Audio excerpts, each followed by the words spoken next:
that civil society and the international community has not responded to this. That Norton has threatened on more than one occasion the chairman of GCOM, the head of an independent statutory body, because he's not happy with her.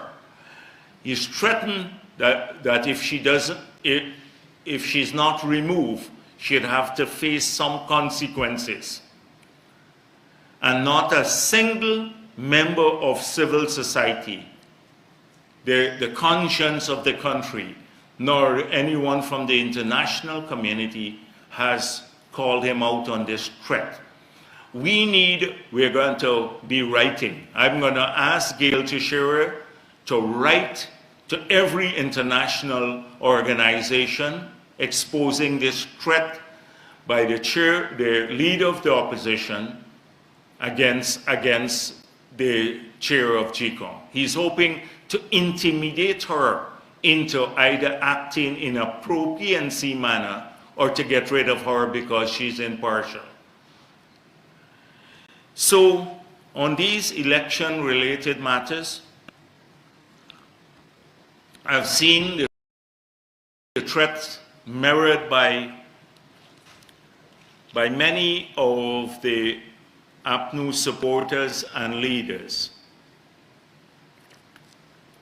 And I hope that from now on, you will not treat his threats as inconsequential, although he doesn't generate, I don't think he generates issues of much weight and consequence.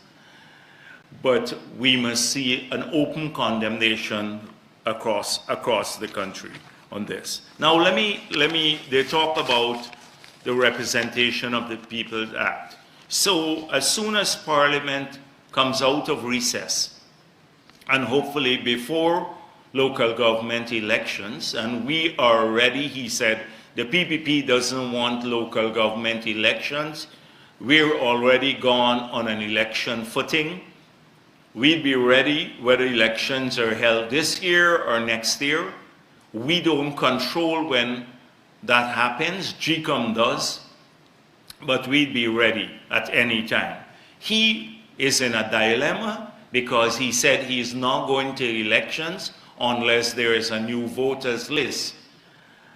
And trust me, there cannot be a new voters list before the local government elections, nor are we willing to act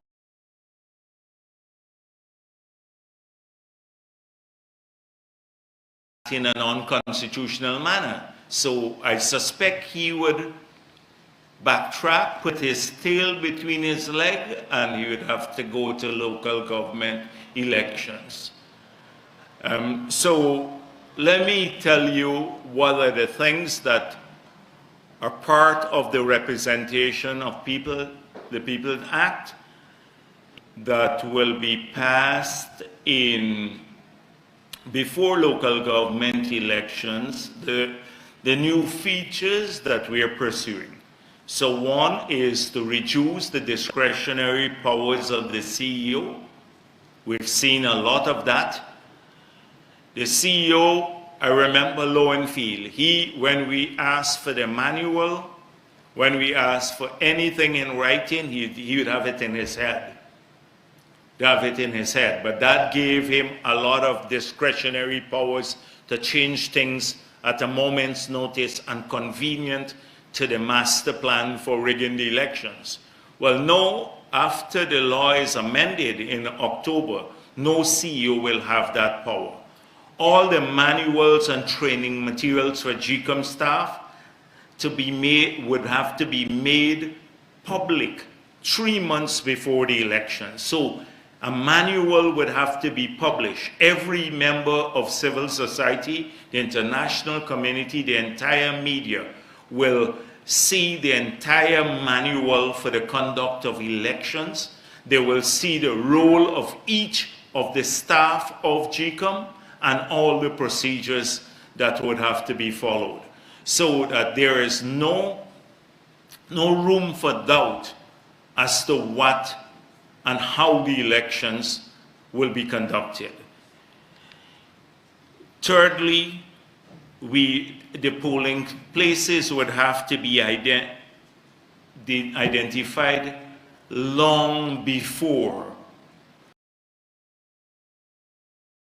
election day. You recall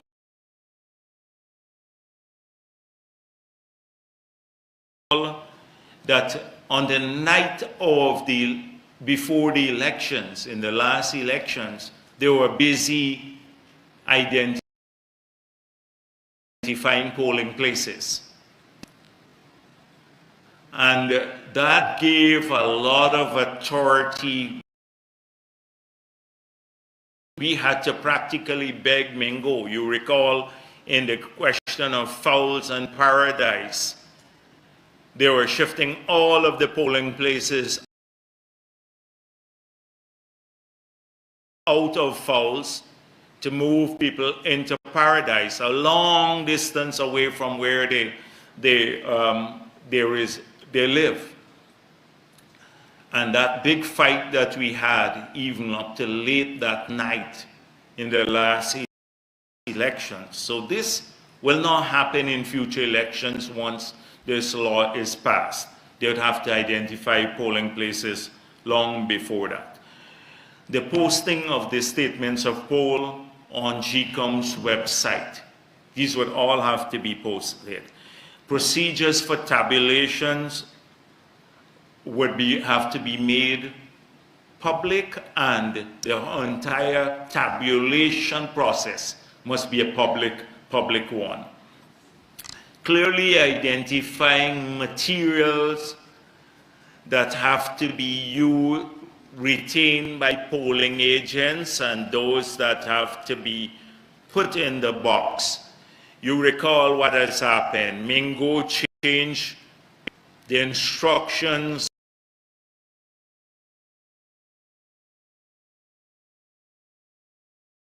in 40-odd boxes on the East Coast. He told the presiding officers in those cases, keep the material. They took that material to the office in GCOM. We saw the material there, were in big bags, garbage bags. And then in the recount, they were claiming, oh, the materials are missing because they were not placed in the box. When they were, for the rest of the country, they were all in the box. So that will not happen. I can go through all of the other issues, the penalties for electoral offenses, people that have to go to jail if they try to tamper with elections. We will, the Region 4 will be now divided into 4 sub-districts. We're not dividing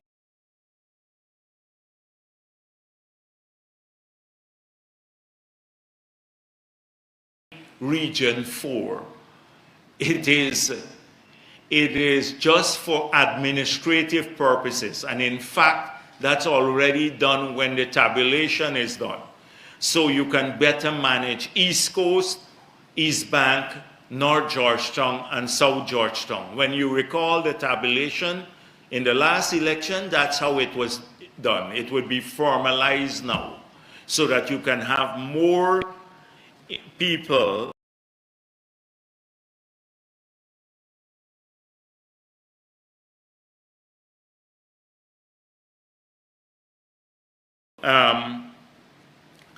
now managing those constituencies or those areas because they have large number of voters.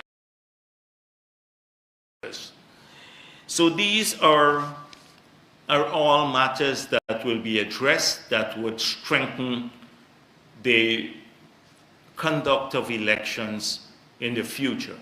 APNU doesn't want this. They don't want to participate in this process.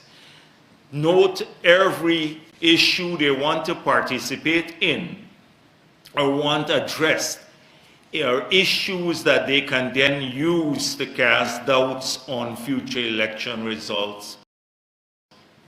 They're setting the basis, as they were setting the basis to rig the elections, and the no confidence motion threw them off a bit because they had Felix working at GRO, several hundreds of thousands of birth certificates were procured. They had a special unit to digitize the records there. They were going to go to house and drop registration and drop a number of people. They had installed a sympathetic chairman or a GCOM. That was all part, and then Lowenfield and the others were compromised. And so it was all part of a system, a network designed for rigging the elections. The no confidence motion came and disrupted a lot of this careful plan that was laid out. So now we're watching it carefully. So if Norton believes, Norton can't bully Irfan Ali. In fact, he claims Irfan Ali bullied him into a handshake. Norton can't bully me because I know who he is.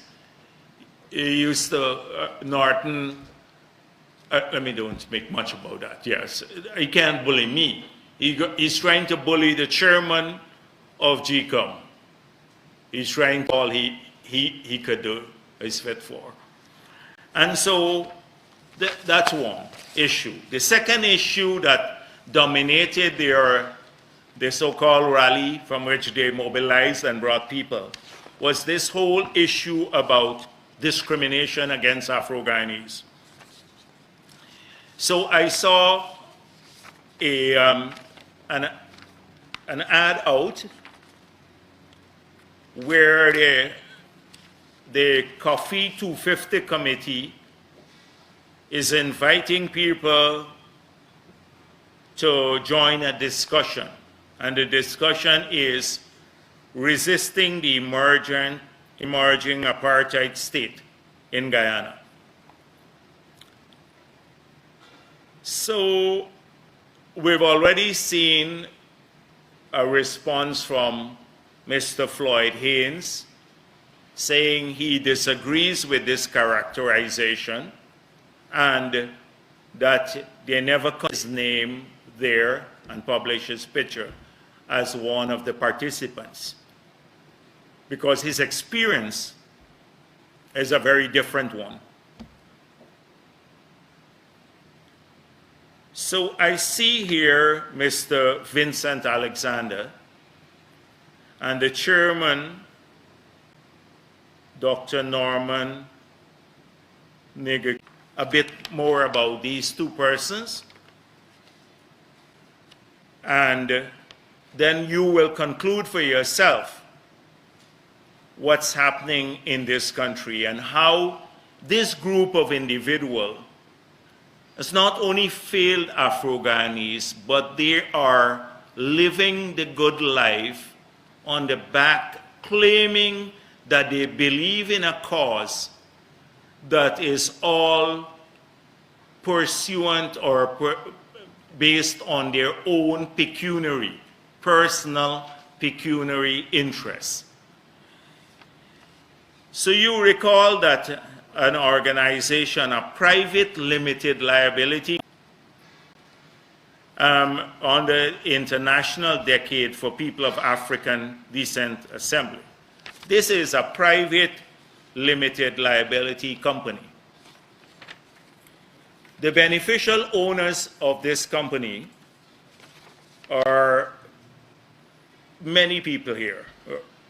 Vincent Alexander, Olive Sampson, Dr. Norman Nigger, Simpson De Silva, Mark Curtin, Rosemary Davis, Miriam Levi, Royston Peters. These are the people who are listed as the beneficial owners of this company.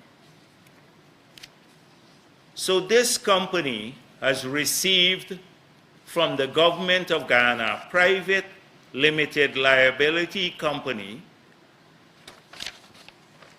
we're listing these people as beneficial owners. They've received $68 million in 2018, $100 million that I just mentioned, who claim that they represent Afro-Guyanese, $500 million of taxpayers' money to advance the cause of Afro-Guyanese. From the PPP government, this is the same party that has given them, or the government has given them over $200 million, nearly $250 million, because we're an emerging apartheid state. Emerging apartheid. We're funding basically them criticizing the government. This is effectively what is happening. They have a private limited liability company that they established, and they received nearly $500 million of taxpayers' money. Let me give you, this is their financial statement for 2020. I think this is the last year they had an allowances, $42 million. Conference expenses, $4.5 million. Traveling and transportation, $2.8. Advertisement, $2 million. Office material and expenses, $9 million. Building rentals and utility, $5 million. So I can go down, because that's it. But let me go to disbursement of grant funds. How much they gave out in grants to Afro-Guyanese? $343,000. $343,000 disbursement of grant, but 42 of the 100 million, that for 2020. Doesn't this country see that these are parasites using Afro-Guyanese just for their own personal benefits? I saw Henry Jeffrey's name there. Henry Jeffrey was part of the PPP government all the years until he was terminated for incompetence. Not for anything else.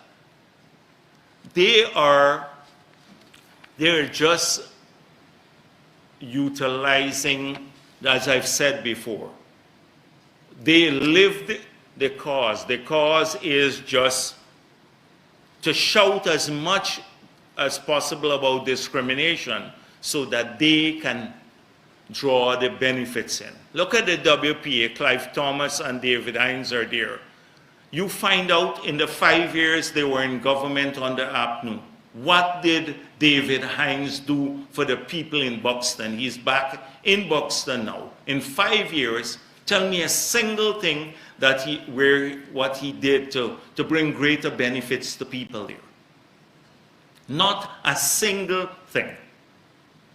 Not a single thing. So before they host this activity, I'd like them to have a press conference so they can tell the people of this country that what they've done with the nearly $500 million of taxpayers' money they've received and how much they've utilized to give in the interest of ordinary Afro-Guyanese in this country. Who received all of this money? Nearly $500 million. Now,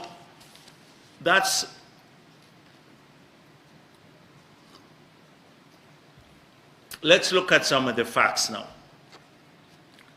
On scholarships. So David Hines said, oh, we're not empowering Afro-Guyanese. Like you can empower them through greater scholarships.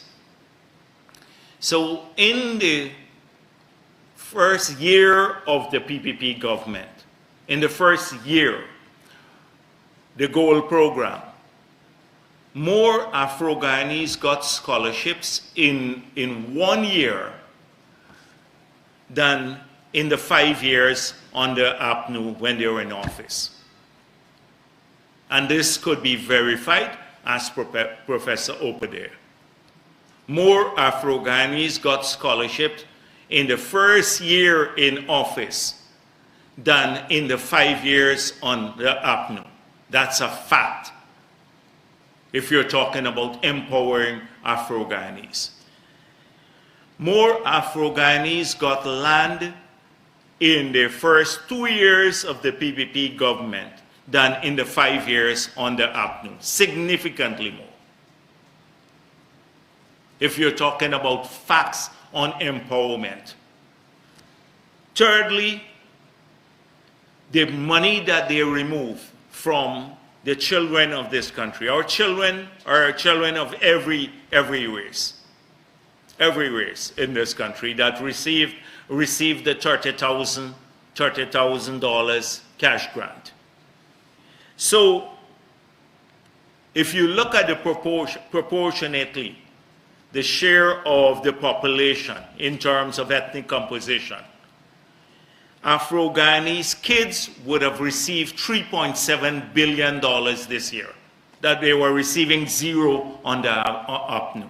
$3.7 billion, because the total is over $6 billion. The total for the $30,000 for every child. That's $3.7 billion more going to their pockets than they didn't have when APNU was there. In fact, APNU took away the 10,000 grant from all the kids of the country. Afro-Guyanese, Indo-Guyanese, Amerindian, everybody. That's empowerment. That's giving more money in a real sense to our kids. The joint services. We know a lot of Afro-Guyanese work in the joint services too. 1 month bonus. If you leave out the tax-free part, it's $1.2 billion more per year, a 1 month bonus returned to them. So they have $1.2 billion more a year that they didn't have under APNU. I can go down this long list of real things. And my conclusion is that Afro-Guyanese have out on a small business grant more than any time under APNU. I can conclude that under the PPP, factually, every time the BP has been in office, Afro-Guyanese and all Guyana has made more progress than any time under APNU. David Hines and the others will never talk about these figures because they have to shout about apartheid state. And this is doing a disservice to apartheid and the struggles of the South African people. Do they know what apartheid is? And this is what they have a conference on. So, and this apartheid government is giving them $500 million, well, nearly $250 million since it got into office, to struggle to displace the apartheid government. So let us, they have no good whatsoever. All they are interested in is creating trouble in the country and for their personal financial benefits. No, they don't care about any cause. They don't care about any cause.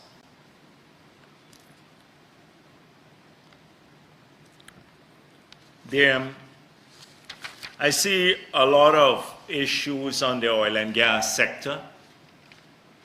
And so Mr. Lal will wake up now so that I'm dealing with the oil and gas sector. He's a bit bored on the other matters. You ready for my question, Lance? Yes, you get your chance to ask your questions. Thank you. So I looked at I'm not going to go through all of the issues, but there are some that need answers. And in no particular order, I'm going to try to address them. So the auction, you saw the minister saying that we may have a slippage on the auction. So let me tell you precisely what we are engaged in at this point in time. So we have all of the areas potentially that we are going to put out to auction. We have 3D seismic for some areas. We have 2D seismic for some areas. And we have no data for some other areas. So before the end of August, we have to make a determination, one, on whether we will pursue the strategic partnership idea or we will put out everything to auction or do a combination of both. Secondly, before the end of August, we have to decide on the blocks, how we want to split these potential areas into blocks and what size these blocks should be. So we are going to get technical advice on that. Thirdly, we have, before the end of August, we have to make a decision on whether we allow existing companies in Guyana, particularly ExxonMobil, to participate in the auction, and if so, would there be a limit to the number of blocks one person could have or not? So that decision has to be made. We have to also work swiftly, and this is where we may have some delay, because we now need to determine the fiscal terms for the new prospecting license. And this brings me to that very, very contentious issue that we've had in the public domain, which is the fairness of the contract and what the future take for Guyana will be. Because the prospecting licenses that will have to be issued to the successful bidders will have to outline those terms. And so it will say whether we will retain the 50 model, that is, after clearing costs, the profit oil would be divided equally between the investor and the government, what the royalty rate will be, what would be the other fiscal terms in the contract. And this needs determination very, very early, but it is a contentious issue, and we have a number of pieces being worked on. So it is trying to put all of this together in a framework that is fair to the investor, that would allow so that they get a decent return on their capital, that would promote accelerated exploration, and then thirdly, importantly, would allow the country to enjoy a greater share of future benefits should they proceed with production agreements. So this is a major issue that could slow down the auction a bit.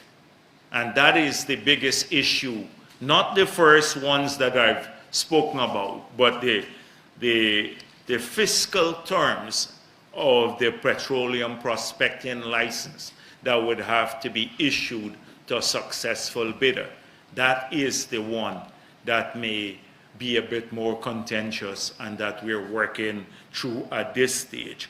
Of course, we're looking at the 1986 Act the Petroleum Act to see that it allows us to pursue an auction in the manner that we wish.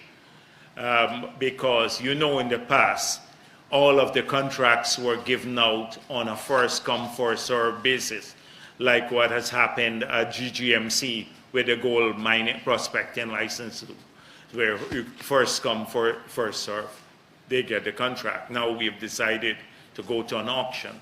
So we have to ensure that our legislative regime supports this competitive process for securing future blocks. So these are all the variables. I'm being totally frank with you, so that the timeline could be adjusted on the basis of how swiftly we can resolve this multiple of issues. And that is what is currently ongoing within the government circles, the technical work that's being done. We're getting some external help to do this and to do all of this preparation. So when we go to auction, we can maximize the benefit to the country. That's one issue. Secondly, I've seen a report somewhere that we utilize all of the money from the IDB loan, and we have very little to show for it. And two, that they had done a depletion policy for Guyana, and we have departed from that depletion policy. So on the first issue, this was a policy-based loan. It is not a project loan. So on a policy-based loan, although the agency has to fulfill the conditions, the disbursement goes to the Treasury and the central bank, not to the agency. That is how policy-based loans operate. So it's not like the money came to the Ministry of Natural Resources and then got utilized there. The policy-based loans are often to support the budget, for financing the budget, or for balance of payment support. If the money did not come to the ministry to spend. So that's the first issue. Secondly, there was no depletion policy that was done for Guyana. What the IDB did was to hire a consultant, and just a consultant. Now we have good consultants, we have bad consultants, we have consultants who don't care anything about this country. But this consultant established the principles, like a framework in which a depletion policy should be developed. Not that they developed a depletion policy for Guyana. So to characterize this as the government paid no heed to it and departed from it or ignored it, it's not like that was true. There's no depletion policy that was done for Guyana.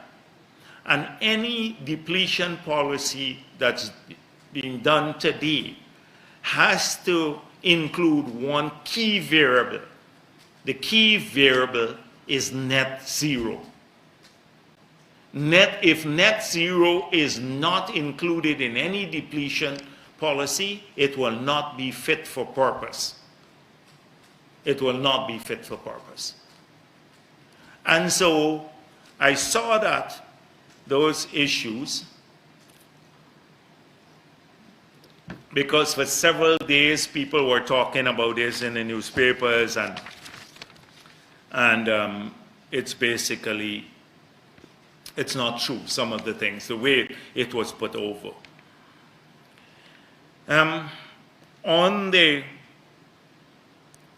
There's been a lot of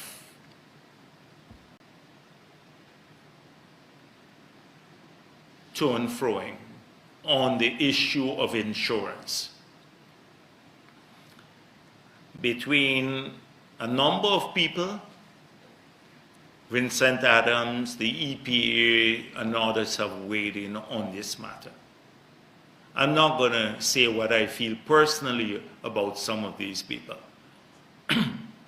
But as was recognized,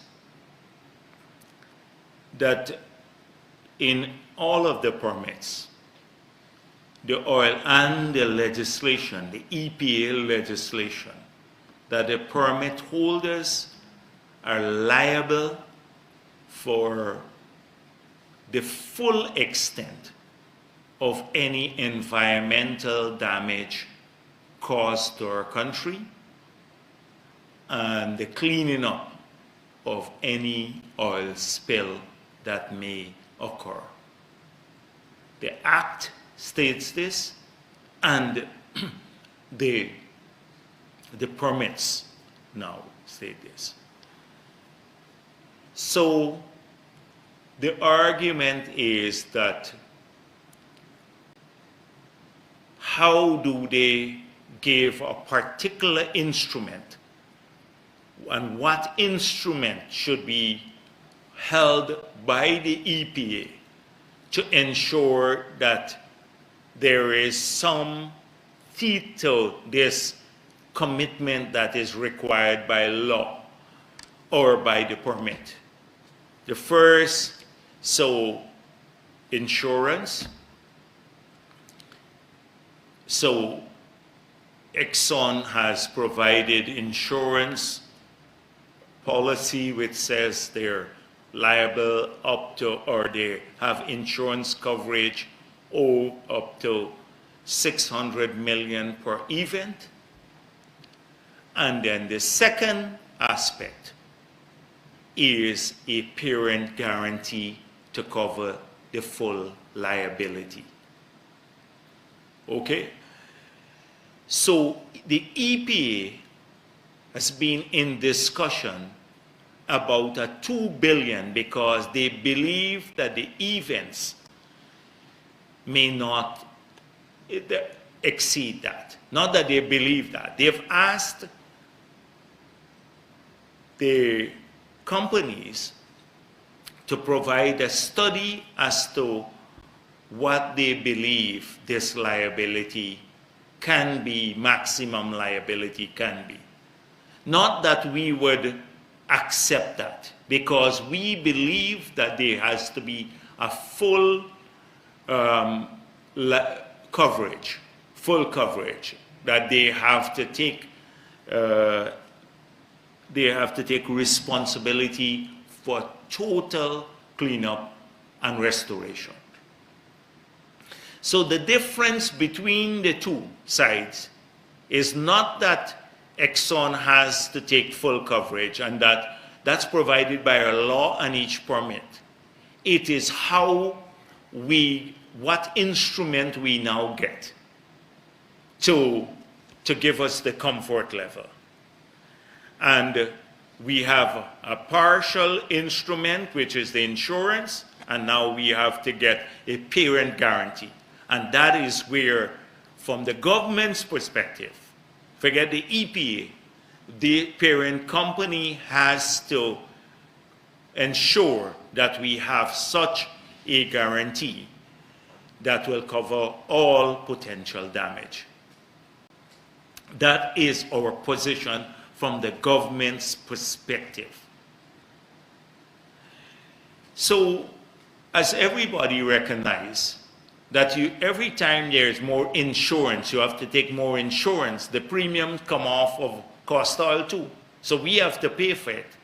And sometimes it's better to have the parent guarantee, because that doesn't cost the company the money for the premium, and therefore it's less cost oil, and therefore more profit oil for us to share.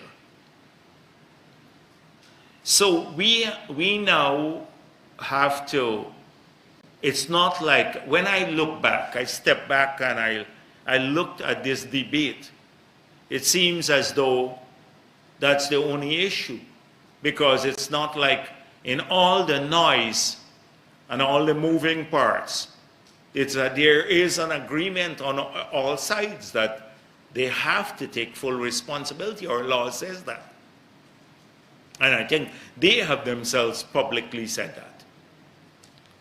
So it is the instrument, and we're committed to ensuring that there is an appropriate insurance or guarantee that can cover that eventuality. And also, we have to look at the additional safeguard that the value of the company now, the local company, the locally incorporated company, has about $7 billion in assets. That's what the valuation is. So I'm not going to, I've looked through this, and every day it's going back and forth, and I see little parts moving here and there, and sometimes we're talking the same thing and fighting over the same thing that we agree with. You know, so that's how I'm going to deal with that matter. Now, I see a number of issues that were raised about the gas to energy project once again, and about the financial feasibility. And let me make it clear again to you. As I said the last time we met. So, at $1 billion for the pipeline, okay, that's the bid, that's the price, the estimate. And based on, but before I do that, let me just tell you, so we went out to tender for the power plant and the NGL facility. We're receiving bids the first week of September. We're hoping that those bids come in. They're very competitive. There are 9 companies. They come in well. We've defined the technology we want to use, which is Western technology, either Siemens or GE. Western technology that has been defined. So whoever the bidder is, they'd have to use technology that we're comfortable with.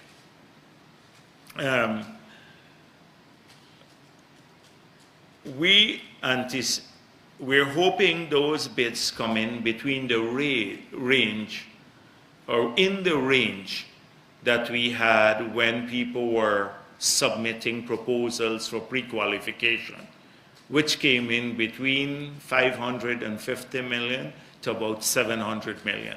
That's the range that when they were submitting their proposals for pre-qualification.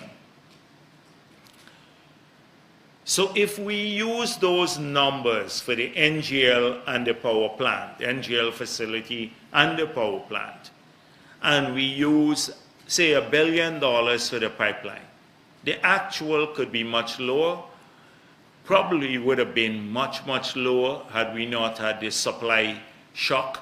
You see everywhere. I saw Brazil is now going Petrobras for an FPSO, and the prices have skyrocketed because of what is happening around the world, the price of steel and everything else.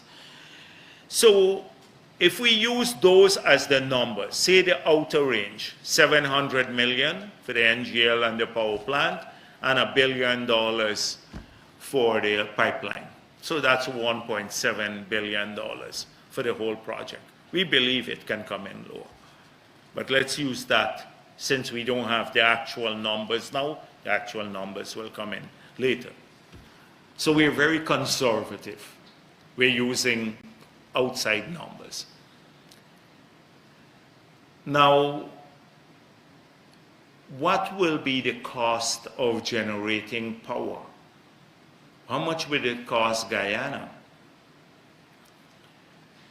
to pay back for these pipeline, the NGL plant, and the power plant? How much will it cost us in the price of power? So we, at 4 cents now per kilowatt hour, remember I said 5 cents, I wanted to be conservative, between 4 to 5 cents per kilowatt hour, we will be paying back the full $1.7 billion.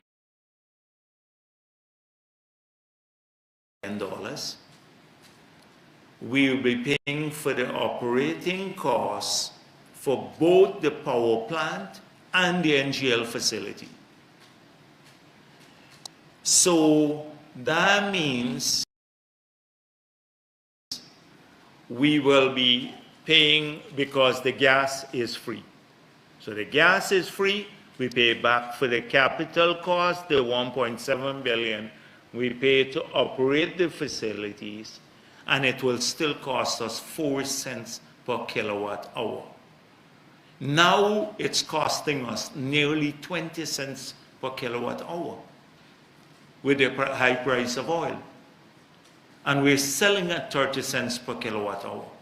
So if we sell at 15 cents, and that is it, 15 cents, that's our aim, to sell at half of what it is, and you're generating at 4 cents per kilowatt hour, we can have enough money to build a smart grid and still make a profit and pay back for the entire infrastructure, and then have our emissions cut by more than 50% because we're now using a cleaner fuel than bunker C. And that is paying back the full $1.7 billion. 4 cents per at 4 to 5 cents per kilowatt hour. How much more feasible do you want to get? Every country in the world would be happy to latch on to a project like this. Every country. Where now can you get power generated at 4 to 5 cents per kilowatt hour, and you can pay back the entire project? And remember, this pipeline that you're paying back from the 4 to 5 cents per kilowatt hour can bring in more gas. We're only bringing 50 million. When we bring in the other 80 million cubic per day, we've already paid for the pipeline from the 4 to 5 cents per kilowatt hour. When we monetize that, that's a lot more profit that we can share. And then we're getting all the liquids free too, because so we'll get the coking gas that we can then sell and export. Because we can't use all of that. That comes to the government 100%. I'm not even calculating that. So this is, we anticipate that just the sale of the liquids without even the 4 and 5 cents per kilowatt hour selling power itself, but the liquid, our share of the cooking gas and everything, when sold, can pay back for the whole project, because it will be all free coming to the government to utilize, to sell to the local market and to export. And we'd have propane and a whole range of other things. So I hear a new twist now, and I see Patterson now, the man, the infamous guy who couldn't even select the site for where this would be landed, this project. By now we should have had that project operating and cheaper power. But he couldn't even now. He is concerned that we don't have a gas leak management plan about the project, you know? So of course, the gas leak management plan would all have to be done, and we haven't put in the pipeline as yet too. The pipeline, we haven't even laid the pipeline as yet, but that we must have the plan before the pipeline is laid. In every such facility, you have to have a gas leak management plan. It is normal. It's not anything, so in case you have that. I see, in the US, 8 explosions and all sorts of stuff. If we do that, could never do anything. Why put up this power plant at Kingston? That could explode too and burn down the whole Kingston. What if that explodes there? I mean, not wood. Before anything happens, but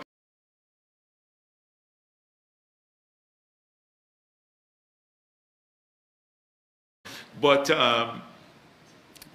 happened? We do no project in the country. Why should we build a school? What happens if the school fall down, or somebody come and burn the school down? Should we have a anti-fire or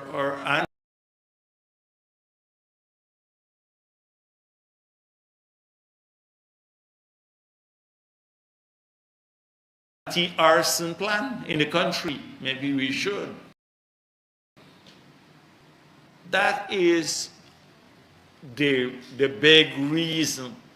We're losing the big picture of what this project can mean for our people and our country, our businessmen, our ordinary people who can see reliable power. We'd have enough power for all the street lights. Everywhere you go in the communities, people want street lights. They want lights everywhere.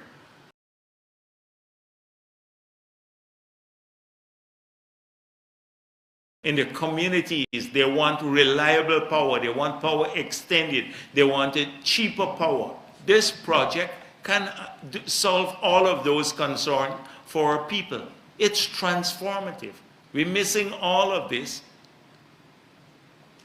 and it's financially feasible too.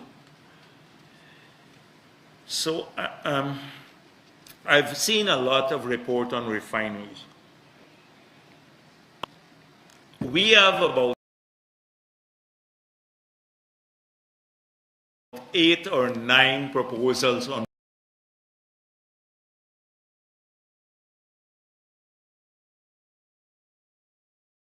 refineries now. And they're all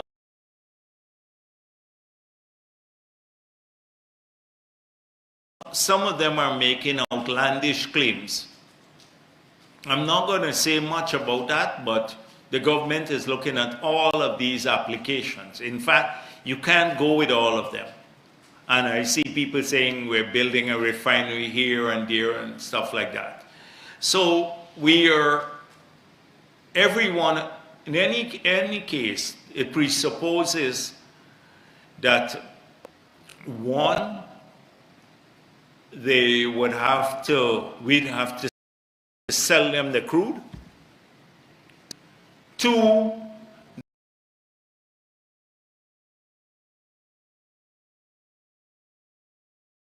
that we will have a greater level of emission here because refineries are more polluting. And 3, they would want fiscal concessions because of the scale of the investment. They would want fiscal concessions that may seem too lucrative. And that is the 3 issues on one side. On the other hand, having a small refinery here could make a big difference for energy security. Because if we have, for example, hurricanes or any other disaster, and we can't get our supply of gas or kerosene or anything else, then having a local refinery, a small one, can make a big difference from the government just to shop around. And I've seen a lot reported on as though this is going to happen tomorrow. And I just want to urge caution with that. And I've given you all the variables that we're considering in this matter. because the energy security is an important issue for Guyana, future energy security. A lot of people talk about value added, but when you look at the concessions you may have to give in the long run and the emissions that they bring, it may net out some of the other benefits. Now, clearly, there's no contradiction between myself and Air Finale on the negotiations. I was speaking about at Canal, we're not going to fall prey to populism. That is, it's going to be a studied approach. We're going to give reasons why we do things and why we want accelerated depletion production, why we believe that this contract should not be renegotiated at this time. So that is what we're saying. So when I said that the contract, I'm speaking about the general contract, that contract in future, not the Exxon contract, the Stabroek contract, before, so you know my position from opposition to now. I've been consistent on that future contracts will not have the shape nor the concessions that this contract has. And so that is clear on the matter. And I've been at this long enough for you to know my position has not changed on that bundling, and I think we have to do more. We made it clear to the oil and gas companies that it's not just about local content, the bit dealing with local content, the carve-outs, that there must be a fair opportunity for Guyanese and other companies to be able to identify and bid on other opportunities that are available to the company. So a Guyanese company could bid by virtue of it being, or qualifying, by virtue of it qualifying under the local content legislation, enjoy preferences. But in the areas that are not carved out, they must also see the opportunities in those areas so they're not excluded from the bidding process. That was made clear to the oil and gas companies, and therefore the legislation, the procurement policy, I don't think we need to go back to Parliament to change that. This is clear. How do we know that we are getting the best deal? How do we know that we're limiting cost oil if we don't go through a competitive process in some of these areas? There's some technical areas that it's hard for you to unbundle without making nonsense of the whole issue. Like if you can't split a part into 4 parts and say, you supply the bearing and another man the piston or something like that. That doesn't make sense. But I believe that the oil companies and the first-tier contractors can do much more to present the opportunities here in a manner that local people can utilize. And I've seen a lot of people who pushed us to be very aggressive on the local content legislation and to look at high ratios for carve-outs. They're doing very little, just sitting around griping. These are some local companies too.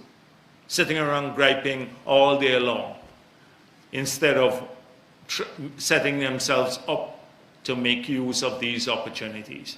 So we can address all of these matters.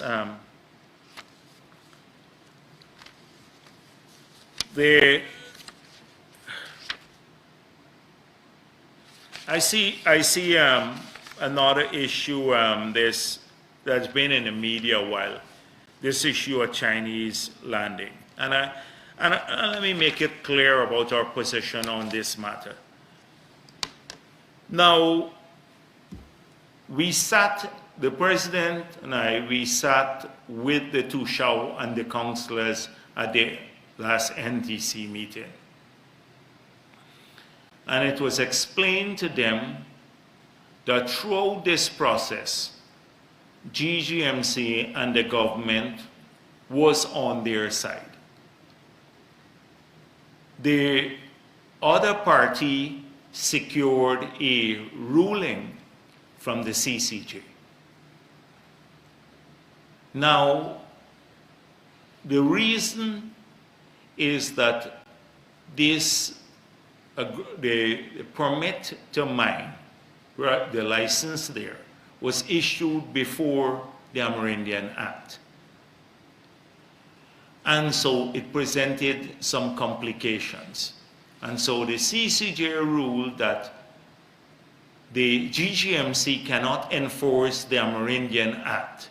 They can only enforce breaches of the Act.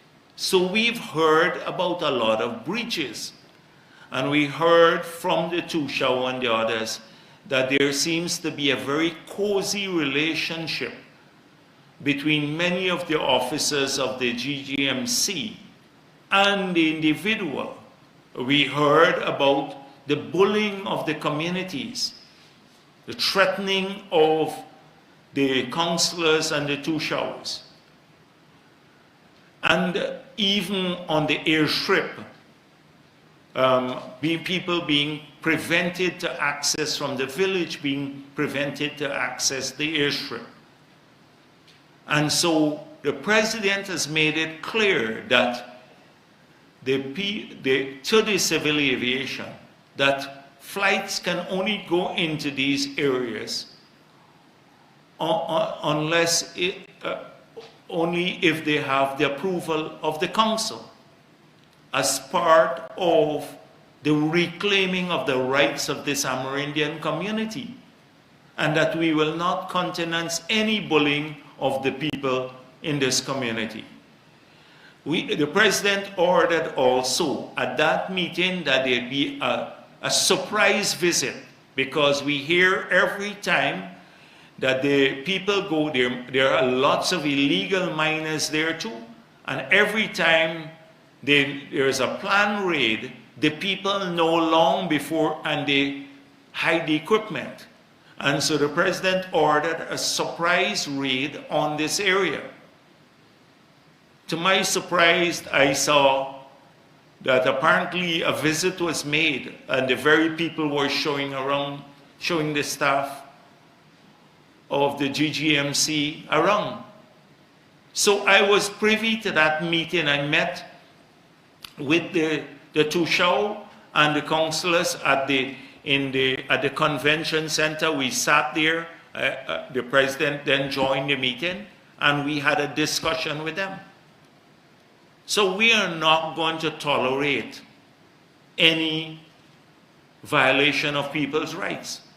And so this is happening, it seems, with the complicity of some individuals at the junior level within the government. And this brings me to the next issue too, because somewhere it was pointed out that I said a year that we will be charging the people for the Guyana matter. I think it was somewhere in the media.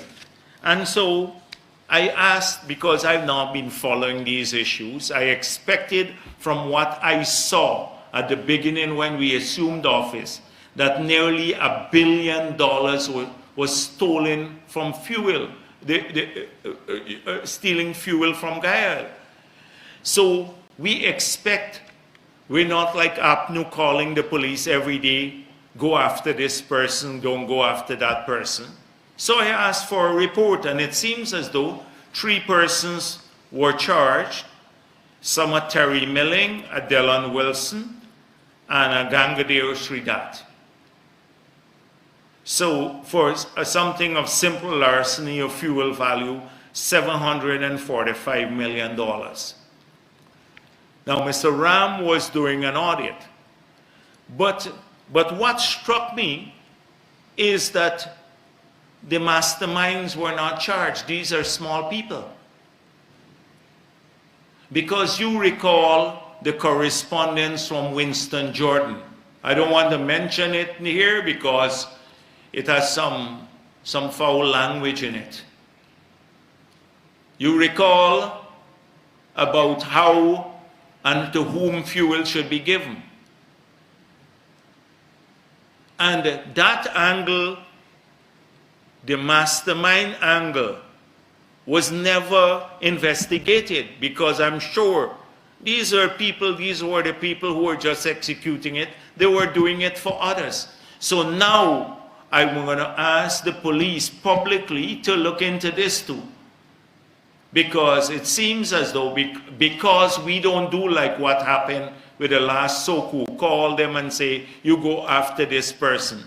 But it doesn't mean that we've forgotten. Maybe we just moved on a bit because we're busy with other issues. But they have to go after the mastermind, especially when now I see the masterminds have become church boys and suddenly they're the cleanest people in the world. From the sordid history that they had in the 5 years. I see they're talking about, the vice issue. Patterson received $9,000 US from a Chinese company that the government had already paid him for reimbursement, and he never paid it back to the Bharrat, and it was only after we made that a public issue then he returned the money. 2 years after, it was 2017, he received the money from the Chinese company, and he paid it in 2019 when it became a political issue.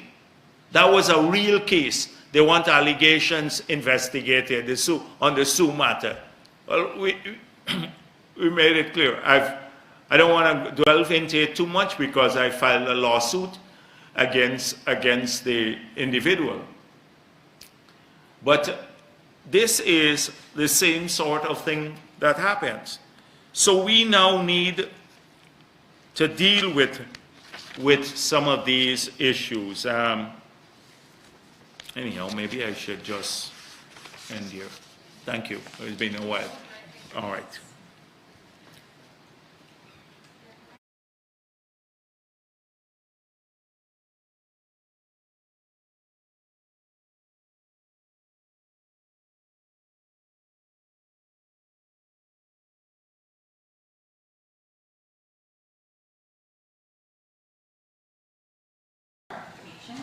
Then I'm going to a question on Clark View statement. Okay.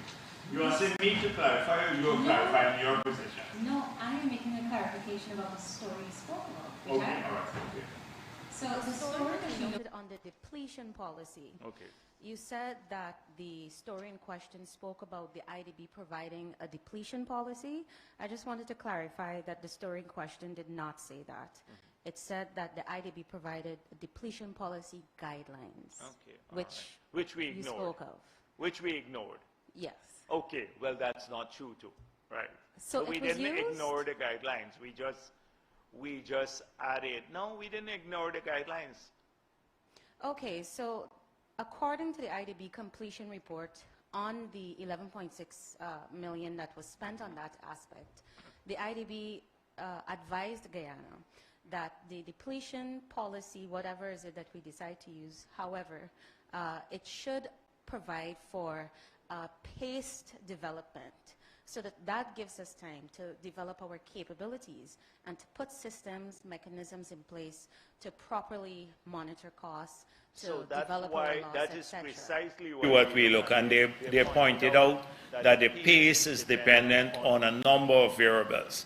And the variable that the IDB did not consider is the narrow window in which fossil fuel will have in the future, the narrow window. Okay. Right? So it was pace development, but we are accelerating the pace. Okay. So my actual question is in relation to the oil blocks auction. I wanted to get your take on the issue of farm-ins.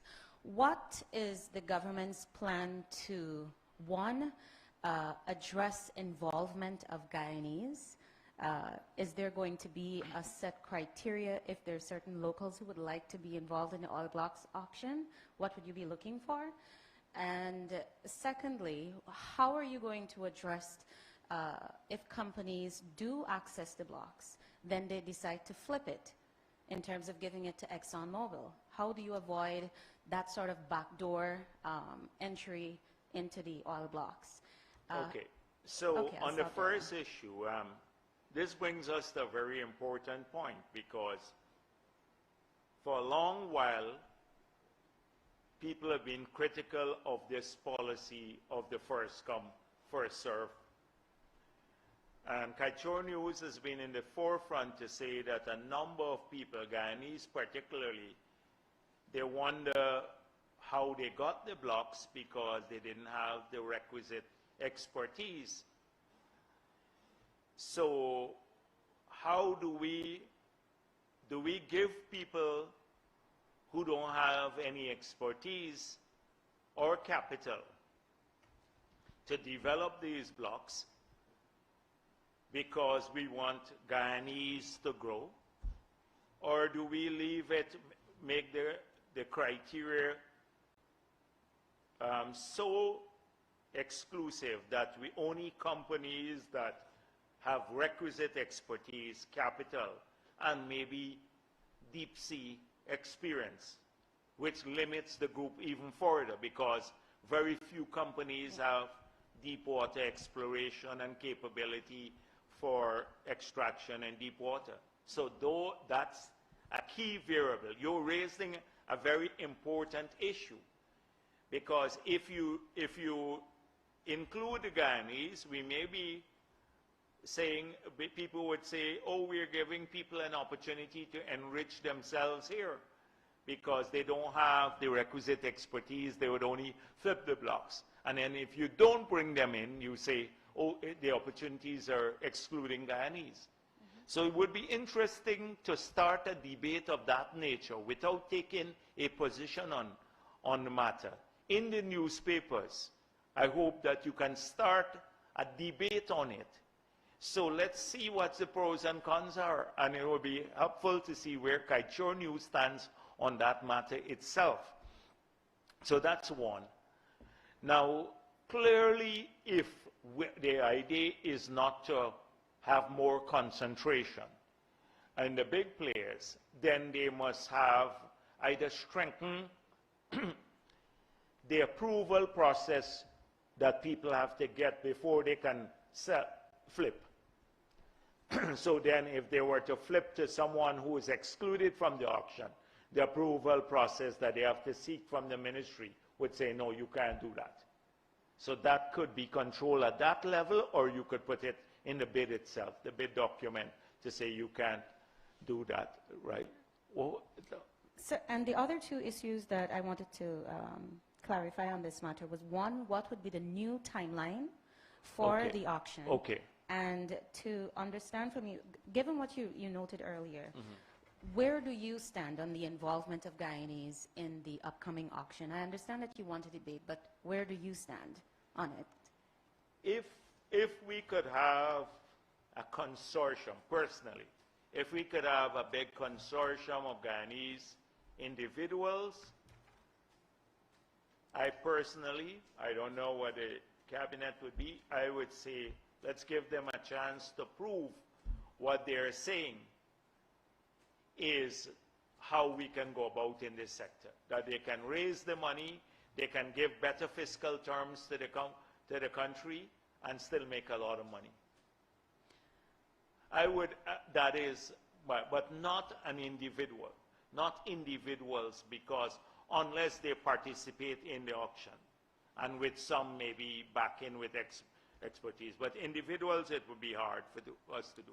Now, on the other hand, you can say anybody could buy the block and then flip it later, Yes. because it's your business. Once we collect our money, right, in the auction, so everybody could participate in the auction, and the government gets it 5 million or 10 million per block when it was getting zero before. And then you can then decide, having invested $10 million, you would then decide, do I have anything here? Do I have to do the seismic and then flip it? So a lot of those issues have to be, those are the contentious issues. And often, no matter what you decide, you'd have people opposed to it one way or another. If you take one position to just exclude, you have people opposed to that. And then you have another group, if you decide to include, people would say, oh, you're enriching a few people. I asked about the timeline, the new timeline. Oh, the timeline, I don't want it, that is why they're moving parts. The biggest unknown variable, how the longest that part could take, is the one about the fiscal terms. So there is a timeline before the end of the year now, so let's leave it at that, before the end of the year. Also on the matter of the auction, now one of the issues that was raised by several international stakeholders is that Guyana gives up the right to get any sort of taxes when these oil blocks are flipped. Is that something that the government would be looking to address? That we gain nothing if the oil blocks are flipped? Yeah, one way or another, yeah. I think in the past, because of this first come, first served basis. But if somebody is paying you for the block, then you're saying that they have to do a lot of work to maybe get someone interested. And they may have to do seismic and stuff, so they incur costs. So I don't see it being so unfair once the auction, people access blocks through auctions. Okay, and my two substantive questions. As regards to the field development plans, can you say when the government is likely to make your guidelines on this public so that citizens can have a way of knowing, one, how involved you are, what's required of the oil companies, what the extent to which you're going to prevent the over-design of plans, which could include inflated costs? So at this point in time, because the field development plans are different, the conditions are different, etc., we have gone through those internally with the help of external consultants. So they may be public documents already, the field development plans. No. Okay. So I'd have to, let me look at that. But the guidelines could, I'm sure that the guidelines can be put out. The guidelines don't reveal the particular field development plan. So let me find out a couple of things. Whether these are considered proprietary. Because if they're proprietary, we can't release them. But I don't see any harm in us saying that these were the parameters in which where we look out for national interests in these areas. So I don't see any harm. So I'm going to talk to the Ministry of Natural Resources to engage you on that. And finally, ExxonMobil is moving ahead with the award of several contracts for Yellowtail, and Guyana is still at the audit for 2018-2019 costs. Can you say what mechanisms the government has in place for real-time monitoring of Exxon's costs so that yes, you're not far but behind? there is right now, the contract provides only for audit, and it's a post process. If you have to be involved in real-time monitoring, it means co-management.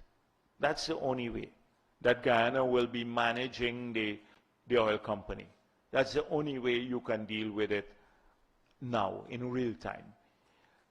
We don't have co-management. That is why there is a mechanism provide for the audits. And if the audits find that the expenditure was unreasonable and not procured through, maybe there was insider trading or contracts provided to related companies at inflated costs, those could be disallowed. So it allows you, once the expenditures be made, to challenge those expenditures. And if successful, they have to be removed from cost oil and therefore result in higher share of profit oil. So that is the situation on the contract now. So there's no co-management. Good afternoon, sir. Glenn Lau. Yeah, good. Sir, you began your press conference by saying that the local government election seems to be the most important thing in this country. Most topical. Most topical. Okay. Guyana is running $1 trillion, US $1 trillion business. And the government, in particular you, who's heading the oil industry. $1 trillion, Guyana? $1 trillion, yeah. We hardly, the nation hardly ever hear, or the press hardly ever hear from you as to this, as to how this sector is being managed. During your press conference a while ago, you talked about a refinery. You talked about electricity being chopped in half via the gas to shore project. And you folks, you focus on big picture, what you said. You talked about bundling of contracts. You talked about auctioning of oil blocks. You talked about insurance liability, depletion policy, and Mr. Vice President, these are all issues. This nation cannot take a sentence or a paragraph out of your mouth to really understand these issues that we are dealing with. Every one of these issues required at least 5, 6, maybe 10 press conferences to really walk through and present to this country the nitty-gritty and what is there to benefit this country in every one of them. And I came with a few questions to ask. They're very simple questions. But you care to elaborate there and let them, we take it one by one? All right. Why don't give me the questions? All right. The first question was that you went to Potentia and spoke to an audience there. Yeah. You yourself said, and I'm quoting you, Rystad Energy and Exxon trying to prove that they are the best thing for Guyana, which is not so. These are your words, sir. The contract was bad. We have to change it in the future, but we are not going to renegotiate now. Alistair Rutledge said Saturday gone that this is the best contract ever. You saying it is bad. So there's a huge gap between you and Exxon. At present, the country is holding the wrong end of the stick. Why no renegotiation now? You are allowing Exxon to accelerate production, to continue to rob this country faster than expected. Why not accelerate the renegotiation of this deal now rather than later? And that's my first question to you. Okay. So I think I have a sense of deja vu that we've gone through this issue many times before. So even in that quote that you just read, I made it clear that we're not renegotiating the contract now. I explained earlier that we believe the contract is lopsided. I have not been shy about saying this in opposition and in government, and that no new contract will have those same terms. I've said that publicly. We put that in our manifesto. So we have been entirely consistent from day one. When we're in opposition, it would have been probably the most popular thing to say, oh, we're going to renegotiate as soon as we get into office. And we didn't take the easy route because it was a carefully analyzed position. I've explained already that we need the development capital to open up these opportunities. That Guyana does not have the magnitude of the capital necessary to invest in a venture of this scale. I have pointed out, comparing total deposits in our banking system, if you aggregate both private company and individual deposits, that they are a fraction, they are about 1/10 of the total required only on the 4 FPSOs. So even if we had these opportunities and we wanted to explore them using indigenous sources, we would not be able to, because the capital would not be there.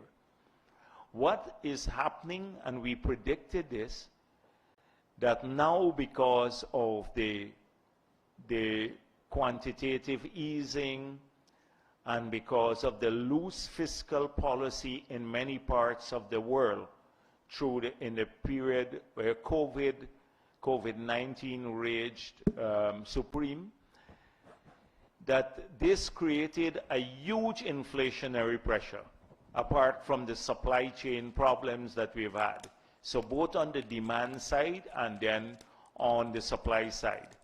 So all of these cash grants and billions of dollars spent in the developed world, they've pushed inflation up. And now we face the consequences of this with a steep increase in interest rates. And with the interest rates climbing, you will see now it's even harder to access investable capital. A lot of the projects that may have seemed feasible in the past might not be feasible anymore because of the long-term projections on interest rate increases. We were, from some of the sources, we were locking in at, including multilateral agencies, Islamic Development Bank, at about 3% fixed term. It's gone up now. In the last loan they're looking at, they won for Linden to Soesdijk, nearly $200 million. It's gone over 4%. So my point is that the investable capital is not there. So all of these factors have to be considered when you're making a decision. If we don't utilize this opportunity now, and especially with net zero, who is going to utilize it? It is the Saudi Arabia and Norway and the others that are busy pumping more and more oil and gas.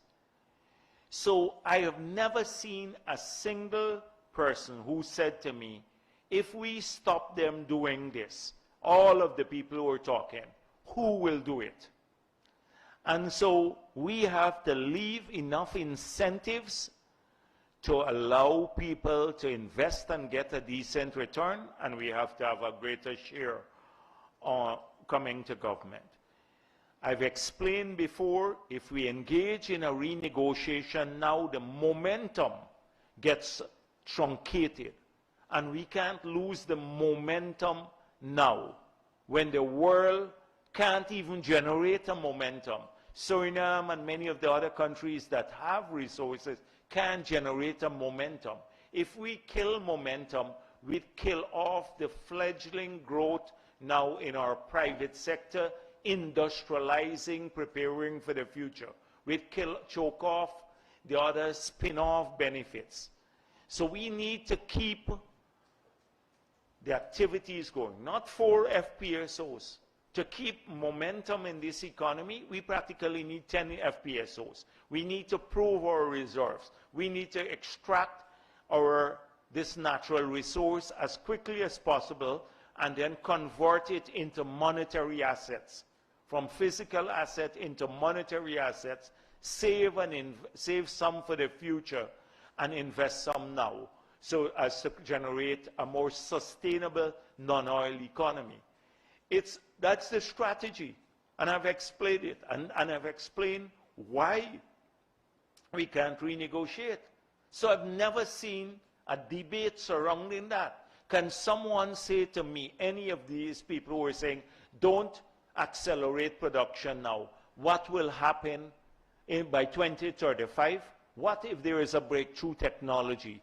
What if there is a carbon price of $100 per ton of every carbon emitted? What will that do to demand, global demand for energy, like fossil fuel? Where does that leave Guyana? With all of the oil in the ground, you can't monetize it. Why should our people be denied that opportunity here and now? So this is our explanation. We have not been shy about the explanation. I've just dealt with all the variables. Let me tell you what Norton's explanation was. Norton's explanation, when asked about it, Norton said basically, if I have it here. Norton said, let me make it a few things clear. I don't know what barometer you use to ascertain what the people feel. But let me say this. First of all, Guyana has no resource to become involved in the exploration of oil. Parting. An agreement was signed in 1999 in which it was agreed that ExxonMobil would explore for oil. Factual. Now, having done that, this agreement was signed. The agreement having signed, I understand it provides for Exxon to produce the oil, and then you have cost oil, which is the cost to produce the oil. And once you take out cost oil, you will leave with profit oil. Now, it means, therefore, without investment, I mean investment apart from natural resources, Guyana is going to benefit from profits. And then he goes on to talk, nothing else, nothing else. This is what you get from Norton.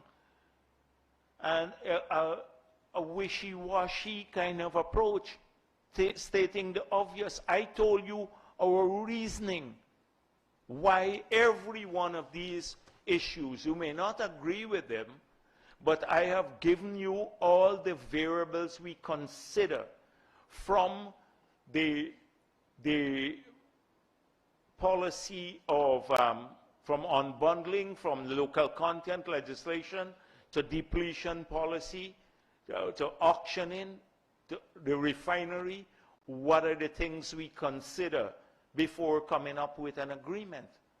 I've given you the variables, not this wishy-washy position.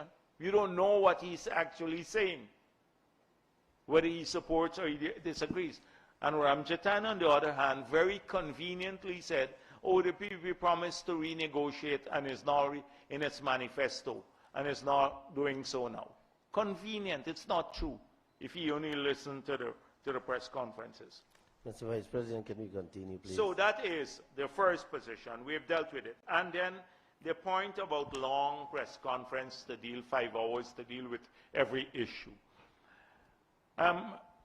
It is, Glenn, the thing is that even when we deal with issues, you're not listening to our side of the matter. You don't even portray it fairly. You take what we say and you distort it. And you know what the position is. It never gets a fair characterization in the Kaichor News, because you have your position, and your position is renegotiate. At least let the other side of the argument be reflected too. Let it be reflected. And Vikram is in charge, so I'll ask him to do the 5 hours. Vikram Bharrat. I will stick with 1 hour.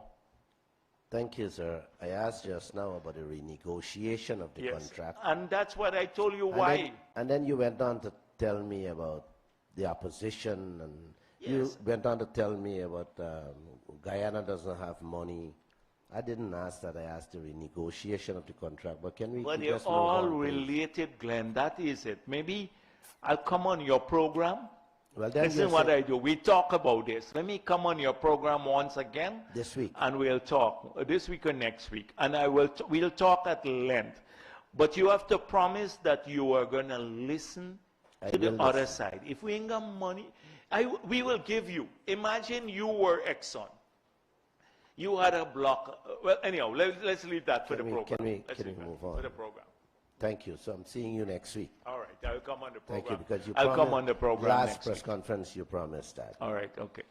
My second question, you had lamented about the lack of skilled forensic auditors in this country. And you found Professor Haynes Yeah. and put him in charge of the audit team for the Payara $9 billion. He told the Stabroek News Sunday, which I read for myself, that when an audit, that the belief that Exxon Mobil overcharging and overbilling Guyana is misleading. Those were his exact words. Sir, when an auditor makes such a pronouncement up front on a company that is known worldwide for overcharging and overbilling oil countries, when a pre-contract cost submitted by ExxonMobil to Guyana was found to be highly questionable, Yeah, I'm not finished, Okay. and a recent IDB report said that costs are an area of the greatest disagreement between oil companies and oil countries, and that countries need to be on their toes to avoid being taken for a ride. How, Mr. Vice President? So I, let me, as a Guyanese, yes, I agree with can almost expect, everything. I'm not finished my question, No, I want yes, to get but, my question quick. Okay. I'm asking my question. Yes, so let's get to the as question. a Guyanese can expect this individual to carry out a thorough Right. and fair investigation into that US $9 billion. So- Doesn't that concern you? So I have to examine, I've not read this, but if he has said this, so let me, I don't think it should have been mentioned, but I'm qualifying that only if he said it. Now, he is not the only, there are a group of four, I think 3 or 4 Guyanese companies that were put together to build the capacity. And a foreign company working in partnership with them to do this audit. So they are doing this audit, and we want to build the capacity, transfer their skills. Now, if an auditor is doing the audit and his company, I don't think, especially he should be premature if that was said. I'm not sure it was said, but then that should have never been said. And what you said about oil companies and costs and about countries needing to be vigilant, nobody can fault you for saying that. We've seen it, and we have to be vigilant. Nobody will look out for our country if we don't look out for it ourselves. So I agree with you, and that is why we wanted Guyanese companies, because when you hire the foreign companies, we say they work for Exxon, or they have audited Exxon before, so they may be in Exxon's book. So we are trying to build a local capacity to do our own audits, so people who are more national in their outlook will look out for our interests. But I will check. I'll check if that was said.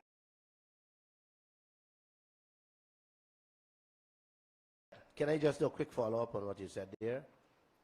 who is authorizing and monitoring these inflated costs that are throwing at us at present? Well, that is where the audit is supposed. I just explain that there is no provision in the contract for co-management, although we are entitled to 50% of the profit, but they manage. There's an operator that operates on behalf of the shareholders that run the company. So assuming the costs are inflated, when the audit is done, this is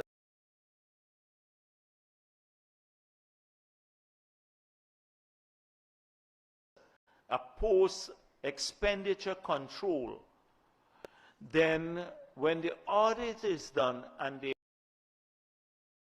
find inflated costs or unreasonable procurement practices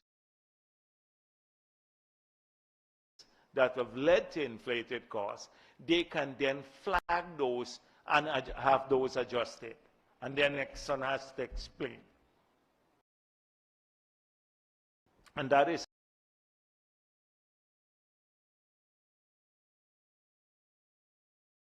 how, that's the control. So this is how you control those. All right. Brooke? Can I ask just one quick question? Okay. All right, let me come back to you. Let's get this topic first. Production sharing report. A year and a half now, you have promised to make that public. Production sharing? Yeah, that has been missing. Oh, the production reports, yeah, and those, they come out, I told them at least every week and stuff like that we can put that. That's not secret data or anything like that. So let me find out again. What did Vikram say? Well, I don't know. We have been trying to Did you ever ask him pointedly? He's the minister. You have, Vikram, you never asked him. Don't wait until you come to my press conference to ask. Give him a call and say, sir, you ask us to seek the bauxite, gold, diamond, and all these manganese contracts from GRA and GGMC. To date, I have tried personally. I've spoken to all the heads, and they refuse to give them.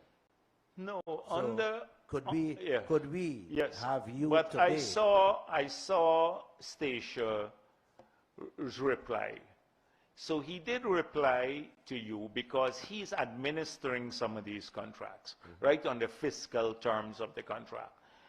But agreements, I think, did you explore this Freedom of Information Act? But I don't think these agreements they should be secret. Exactly. Because the concessions are standard. If we gave, like, moving away, you recall, many people don't remember this, but the Minister of Finance used to sign every duty-free letter. That was when I was there. And we changed it when I became president, and even before that we started moving to change it, where all of that, the administering of duty-free concessions, would be done by the GRA and not by a political individual. And secondly, there would be based on legislation. So if you're investing in tourism, then if you invest in a hotel of a particular magnitude, everybody should be getting the same concession. If you see someone who got extra concession, then something unusual happened there. So I don't see the reason why many of these are not in the public domain already. But I'll find out a bit So I can depend on you. Yeah, let me find out a bit more. All right. Thank you. Good afternoon, Zina Henry, Kaiser News. I just have two quick questions.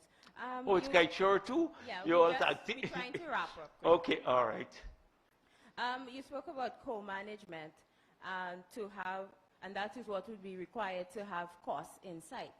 I'm trying to find out if that would be the same explanation, or if I can conclude that we have limited or no participatory role as it relates to procurement of goods and services for the sector.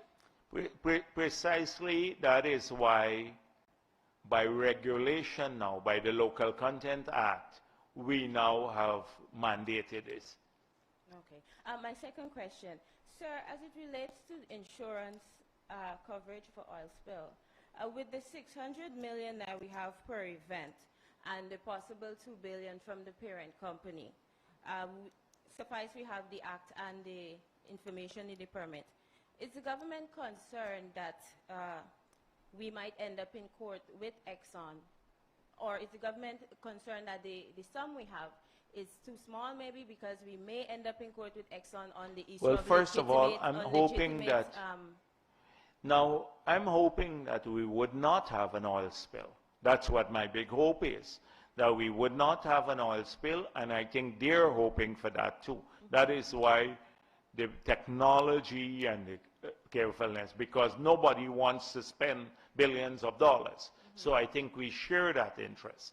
What I said is that they are liable, according to the law and the EPA, for full coverage. They submitted insurance policy to cover 600 million per event. The negotiation now of the so-called 2 billion, whether that's adequate or not, it has to ensure that full coverage is there. And then we have the assets of the company, the $7 billion that you can also go against. Right. So they have to, the ultimate aim is to have a guarantee that covers any such liability. That is the aim, a guarantee that does that. Understood. So that is to say we do not have a total package as yet, which is inclusive of that is why the 600 negotiations million. are taking place. That's why the negotiations were taking place. And that's a concern for some stakeholders, because we're pumping and we're going faster and we do not have that complete package.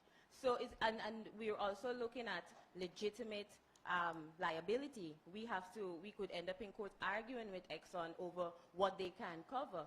So together we actually have a 2.6 billion coverage. You're just parroting the old kind of argument. No, based on the information. No, you're parroting the same old thing. I'm not going back through that. I made it clear from the beginning what their position is. So we are working towards this full coverage. It's by law and by the permit, they have to do this. No problem. Full coverage. So they're at this point in time. No problem. So all that we have to now get is the instrument to give that the effect. We've gotten one such instrument that is being worked on, the second instrument. But we're pumping currently. So is that a concern that we don't have the full we instrument? should shut down pumping. Liza 1 had no such requirement. In fact, had no such requirement. Okay. What insurance he had at that time for Liza 1? And the same arguments you're making here. So I've dealt with that matter already. Let's move on to one more something question. else. Can you give us the progress on having that policy in country? It's not together as yet, but what work is happening right now? The thing is that on that policy, if there is an insurance policy that exceeds up through a local broker, it means a lot of money for one broker. You know, whoever gets that chosen. So if it's an insurance, if it's a parent guarantee, it does not cost the company any money, therefore the premium, nor does it cost us, because we're part of this. So that's why I'm saying that it's beyond the capability of the local insurance industry to provide such a coverage. Okay. So that was one issue, and what was the next one? There are two issues. Yeah. Good afternoon. Just two questions quickly. First one, it's on cost of living. Okay. We have seen government putting are giving out cash grants to certain selected groups in society. When I say groups, I'm referring to like the fishermen and so, to cushion the impacts of cost of living. But is government measure cost of living measure? Okay. And two, just to clarify, when you opened your press conference, you said that you spoke on local government elections. Is it that the PPP is ready to go to local government elections and will be contesting? Yeah, the PPP will contest local government elections. Norton said he's not contesting elections unless the new voters list. There's a new voters list. Norton can't bully the government or the country not having local government elections. He now has to backpedal, go back down basically, and contest the elections. I'm sure he will. Don't worry with all this big gaffe. Okay, that's one. Yes. The second one was on cost of living. Yes, the cost of living. Is that all? You want to go through the others? All right. Okay, let me deal with the cost of living. So, cost of living is a real issue. It's a real issue. It's affecting Guyanese, increase in prices at various levels. And so, the first policy that the government put in place was to remove the taxes. So that taxes have the benefit of helping everyone. We removed the VAT on lube oil, because with the common external tariff we could not remove, but we removed the VAT on lube oil. We feed into production and also transportation. So that's the first measure that we introduced. Secondly, we decided that we had already removed the value-added tax on hinterland travel and freight into the hinterland. But we decided that in the hinterland areas, people and riverine disproportionately affected, because although cost of living is high on the coast and has increased, in those areas it's magnified because of higher transportation costs. So what has happened is that there's an across-the-board grant to every household in those areas to address the cost of living. That's the second measure that we put in place.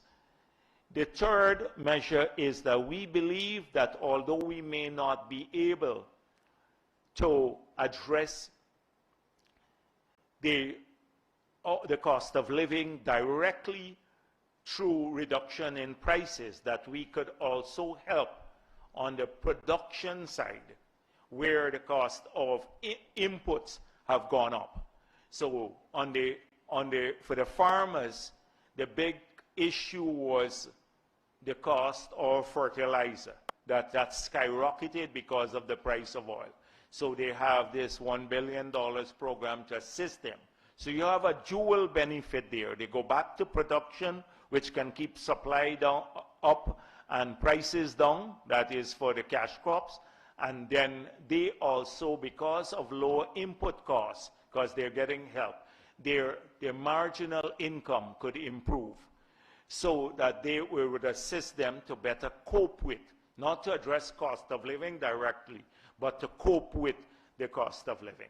The same thing, the fishermen issue had been predated this issue about their long period when they were not, the season change, as FAO pointed out, when Lal said it was the oil company chasing away the fish, but there was a commitment to assist them in that regard, so they are now getting some help. In terms of supplementing family income, we also decided that the part-time employment. So we have now 11,000 people, there'll be another 4,000 people, mainly women and young people across the country. 15,000 people, maybe you'd have an impact about maybe 3 or 4 per household. You're going to have about 60,000 people benefiting from that. That's only on the coast. We have increased in the hinterland from 2,000, another 500 CSOs. So you cushion, also you supplement family income at that level. we are hoping also that this $30,000 that the families have received from the government would assist with some of the cost of living measures too, although it wasn't designed originally for cost of living. So we are one of few. We then, at the customs level, we've still maintained the policy almost for 2 years now, a year and a half, where we're using the old freight rate to calculate the taxes, because the CIF value, you levy the tax on an ad valorem basis on CIF.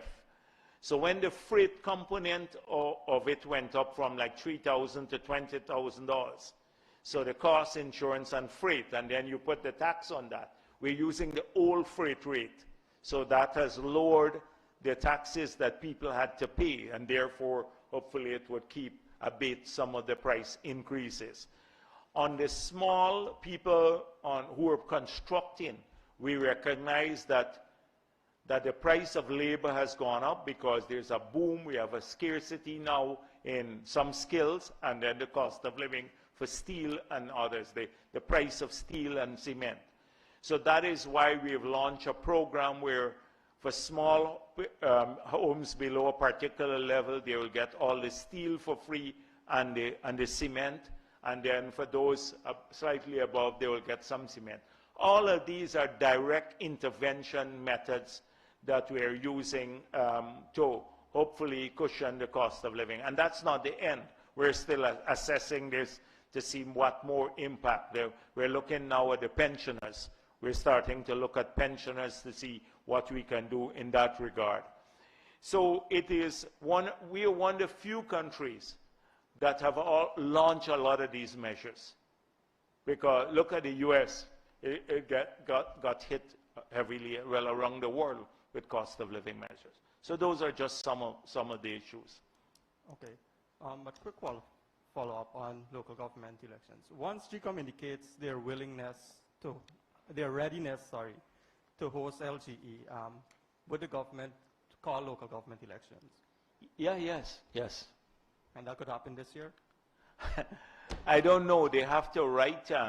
They'd have to write indicating. GCOM would have to write indicated when they're ready. But the People's Progressive Party, I speak for the PP as General Secretary, and I've already convened a meeting, and we've started working on our organizational structures around the country. We've put our party on a readiness mode. Mr. Jagdeo, Kristen Macklingham, NCN News. Just a follow-up to David's question. GCOM has signaled that it is working towards late November, early December to have LGE, local government elections. In relation to the electoral reforms, do you anticipate that this should be finished by that time frame? Yes, as soon as I'm assured now by Gail Tisher and Anil Nandalal that the consultations have been completed, the draft is ready, so as soon as we come out of recess, you should have at least the Representation of the People Act passed in Parliament.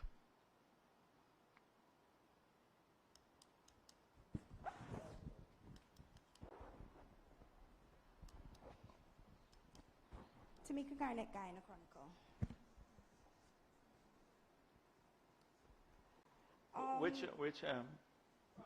Chronicle? Tamika Garnett, Guyana Chronicle. My first question is pertaining to what you said earlier about the International Decade of People of African Descent Assembly and the money being given to them. Is this organization being audited, and do they have to put forth any sort of a work plan or criteria for continual accessing of funding, or do they give any report to the government? Well, I've been discovering a lot after this press conference, as I prepare for the press conference. So they have an audit, but the audit just tells you the areas that they spend the money in. But really, from this audit that I saw, the 2021, nothing was spent on people. You know, it's all for them. themselves administrative. So I don't know and whether they have submitted any work plan, but clearly there's no work being done to help anybody, any Afro-Guyanese. Just help them helping themselves. It's no work plan that I've seen. In fact, that is what I would like to be asked. People should question them. In fact, ordinary people should say, you receive nearly $500 million in our name. How have you spent the money? Every group that represents Afro-Guyanese should say that. Ask them, how did you spend the money? Because next thing when we ask for that, they would say, oh, it's a party, the PPP wants to know how they're spending the money.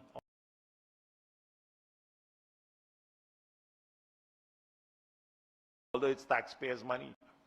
So I agree, you asked some very important questions here that I really don't have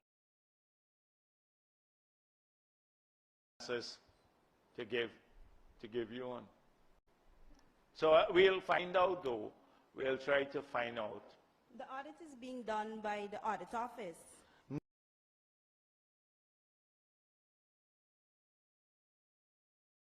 No, this is that's what another issue is, that the audit office should have, because these are public funds. But I see they have a private auditor here, actually.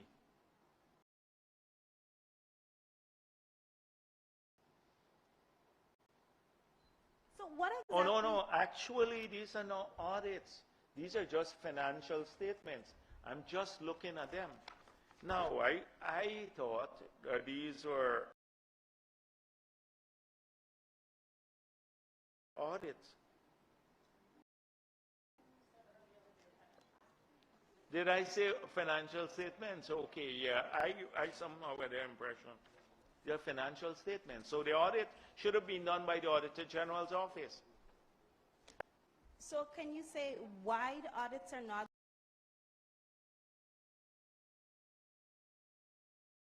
being done? I don't know.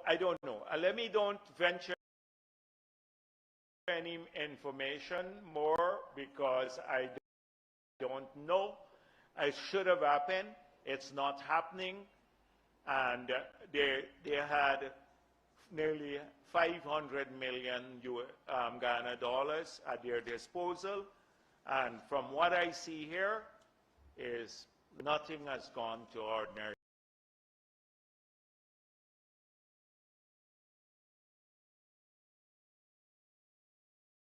people. So they have no reporting obligations to the government. Is there something governing the I creation dealt of this with that body? already. I dealt with that. I can't, no, not that I know, they don't report to anyone. The money comes through the Ministry of Youth, Sport and Culture, and this morning I spoke with Mr. Ramson, and he doesn't receive any report from them. My other question is pertaining to something that was mentioned by the leader of the opposition earlier this week. He spoke about free university and the removal of existing student debt for students who owe the university.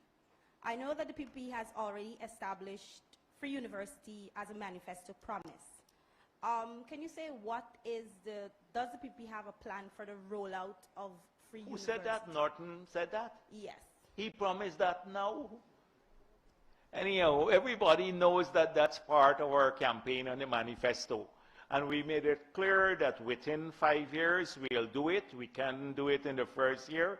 We're aiming to do that within 5 years. And that also we will work out a plan to address the debt. I've spoken about this 100 times, literally. But this guy is bereft of ideas. So I suspect he's just going around picking up their PVP documents and repeating them. Bereft of ideas. Is there a timeline for when? Yes. I said we said within the 5 years. So that is why we wanted to pace ourselves. On the scholarships, we had said 20,000 within 5 years. That's part of our manifesto too. But now we have revised this upwards. So more likely we'll end up with 30, 40, 50, maybe even 50,000 scholarships in the first 5 years. So we're not remaining static there, although we had that promise too. Abina Rockcliffe? Yeah, sure, Abina. Sir, I'm seeking to clarify two things, and then I have a substantive question. Earlier, with what you mentioned about the depletion policy, is it the fact that the PPP is being guided by the short window and net zero by 2050? Do you now not see a need for a depletion policy, or do you still think that that is something that you might want to take on board? So the depletion policy is just that. And if you look around the world, every country, every single developing country is trying to do this as quickly as possible. Some of them are struggling. In Africa, we have people trying to hold them back too. And I'm shocked that this is coming from low. It's coming from the external groups. Africa must not use gas, their own gas, to generate power. Never mind, millions of people, tens of millions of people don't have electricity. And never mind that the countries from which the consultants are coming from, they're utilizing, they're generating power from coal and from fossil fuel and everything else, but they're lecturing Africa, don't use your natural gas because we have net zero and it will blow your emission targets.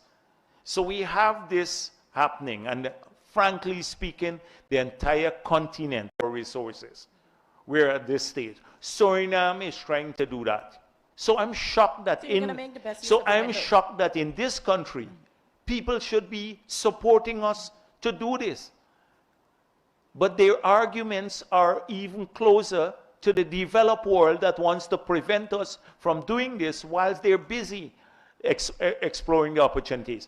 The developed world they want to veto expenditure in the developing world for oil and gas, but they're opening up more oil fields in their own country because they don't want the investments to flow out under this guise of energy security and increased demand. We've seen this happen over and over again. So sometimes I wonder whether the local NGOs are working for us, I don't mean the PPP or the government, but for our country or for these organizations. Okay, so They just, all these lectures we get. So I'm sorry I vented a bit. that's okay. I noticed with the last few press conferences, a lot of the questions we raised, you've been encouraging debates, and you've been saying, let's see what happens. Yeah. Is this a new direction that you're taking, to take your cue about where you're taking the country from what the public... Yes, and the public, the debate now, and if it's a civilized debate, if it's a debate respectful of the other views, you can disagree, but you recognize that the other person has a point of view.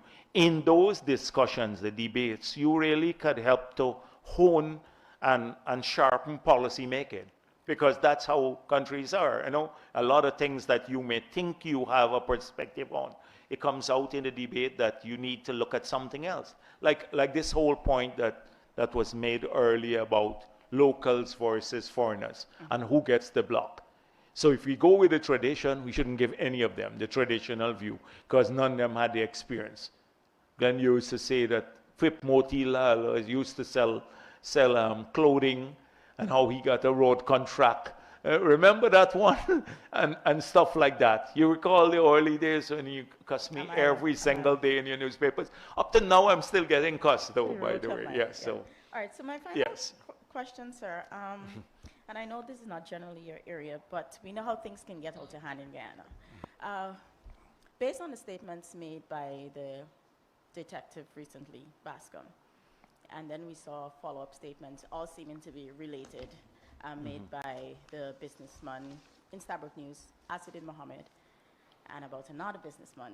It seems to be a lot going on. Yes. Do you see the need for these statements to be taken seriously and an investigation maybe from a national level or international level, maybe even outside of the police force, to be taken?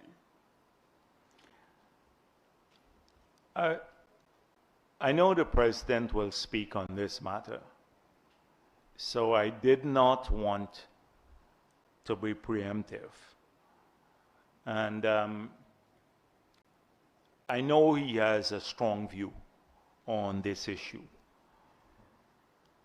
So I spoke with him about this matter a few days now. And he has made it clear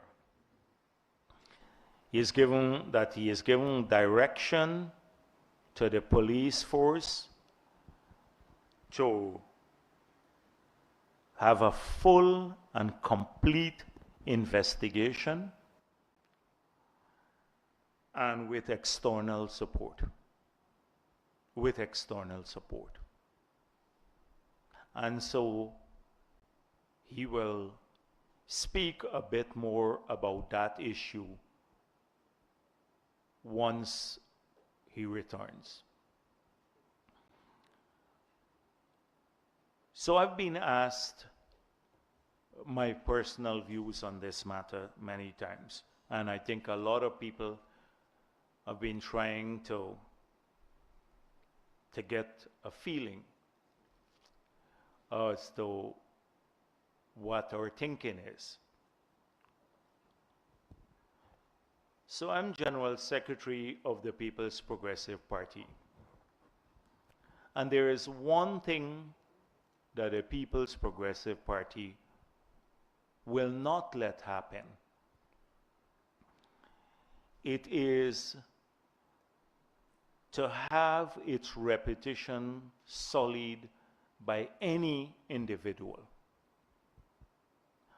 We understand that the opposition, which has an agenda, will try to always do that with the People's Progressive Party.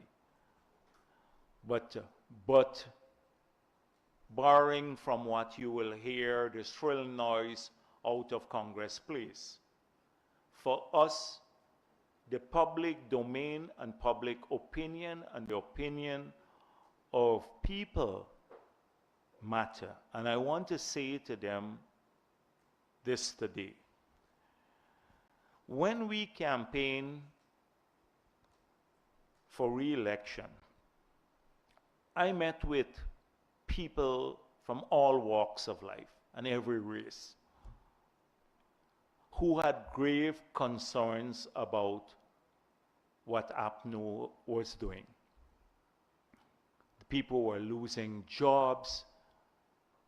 They said to me money was not circulating in the economy, had major problems with the issues, basic issues like aloofness and licensing fee and being discriminated against. And we made a promise to all of those people. When we return to office, we will address their concerns. People of every race. Tamesh Jagmohan, Azruddin Mohammed, and Roger Khan. Roger Khan was abroad, and the two others were busy making money too. They were working, making money. Their concerns do not preoccupy me at night. Their concerns, the concerns of ordinary people and the people we looked at in their faces, people of every race, every walk of life, those are the ones that drive us to work hard every single day to change this country, not the concerns of these individuals. The People's Progressive Party will not condone any illegal act on the part of any of those individuals that I mentioned, or others for that matter. People have to face consequences for their action, whatever their action is. And that is where we stand today. And you heard, I told you what the president said. There shall be a full and complete investigation. He is giving directions and with external support. And some practices may have to change. This, yes, when I listened to the Commissioner of Police about Bascom, and they were talking about who he was working with, and whether he was moonlighting or not. But this commissioner said this is a sanctioned practice of the police, and it has gone on for many, many years, including the 5 years of APNU. And so the policy is that the police helps to escort the gold, these gold purchasers. They can then, when they buy the gold, the police is then paid. It's a standard practice. Every year of APNU it took place. Didn't happen recently.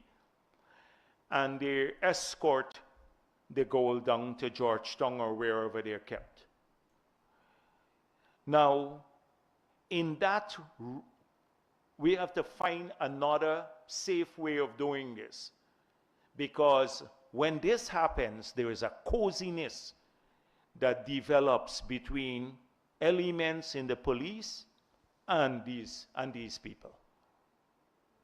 Because of that relationship that they're working legally, but the coziness starts developing there.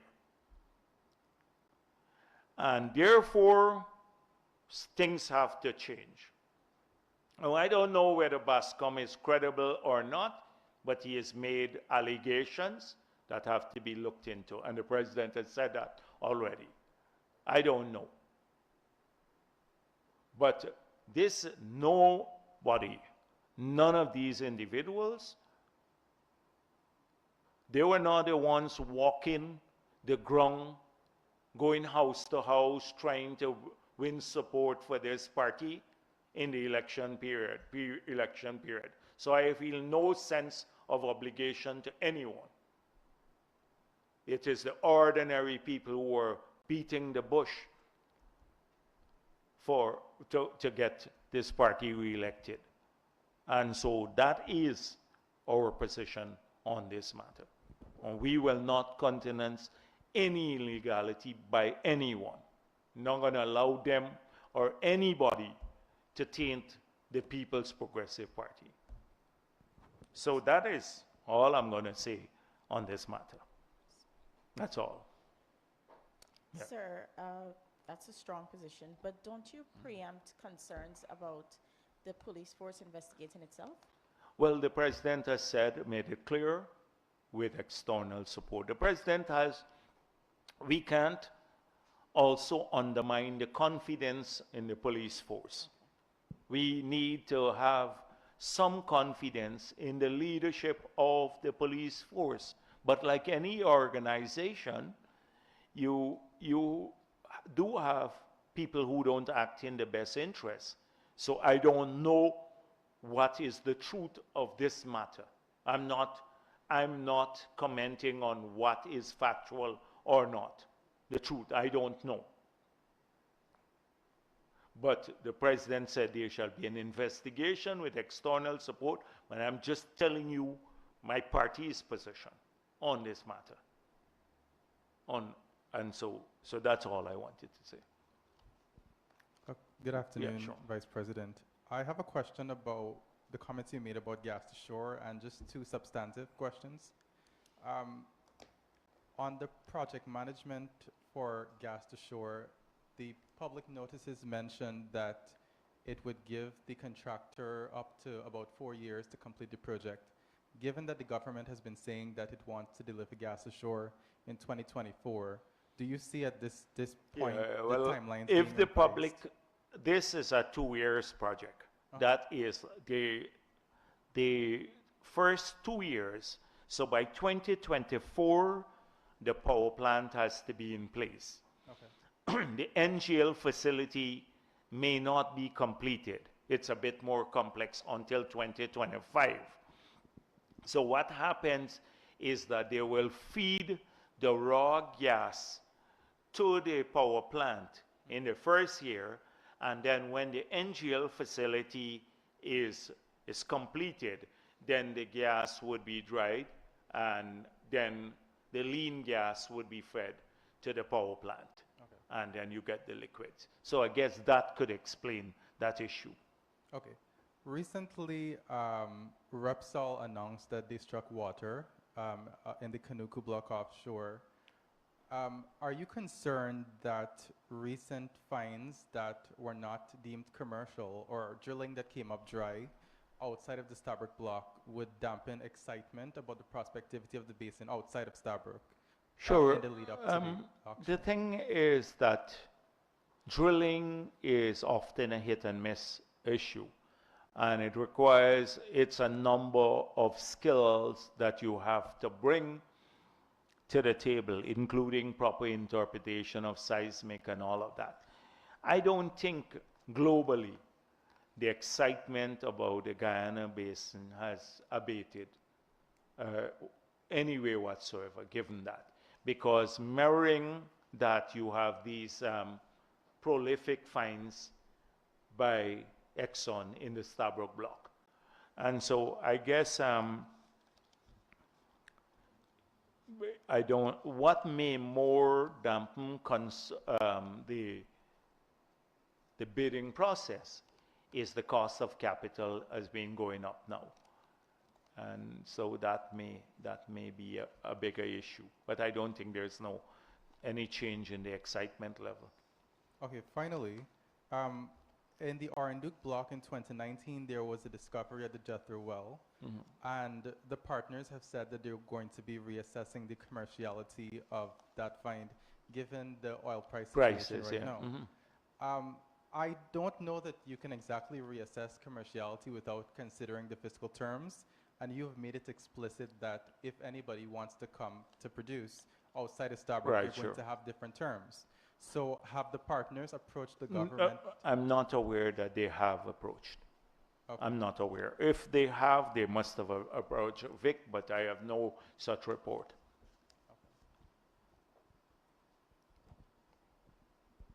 Good afternoon. Davina Bhagat, Kaichur News. Mr. Jagdeo, during your opening remarks, you spoke about the Gas to Shore project and how profitable it can be. But sir, at the same time, just for the record, I didn't get that. Which project I spoke of? Gas to Energy. Gas. Oh, okay. So, sorry, like I said, you spoke about how profitable it can be. But at the same time, just for the record, can you say if the government is considering any casualties in its assessment? And for clarity, are you saying that... Like, what do you mean casualties? People dying? Like, tell me a bit more about these casualties. Explosions, sir. Any sort of incidents. Yeah, well... As a result of the project. Listen, and that's what the point I was trying to make, that with a power plant at Kingston, we could have an explosion. That's not an excuse for not building a power plant. The world... Billions of gigawatt hours are generated from gas projects in the world, billions of gigawatt hours.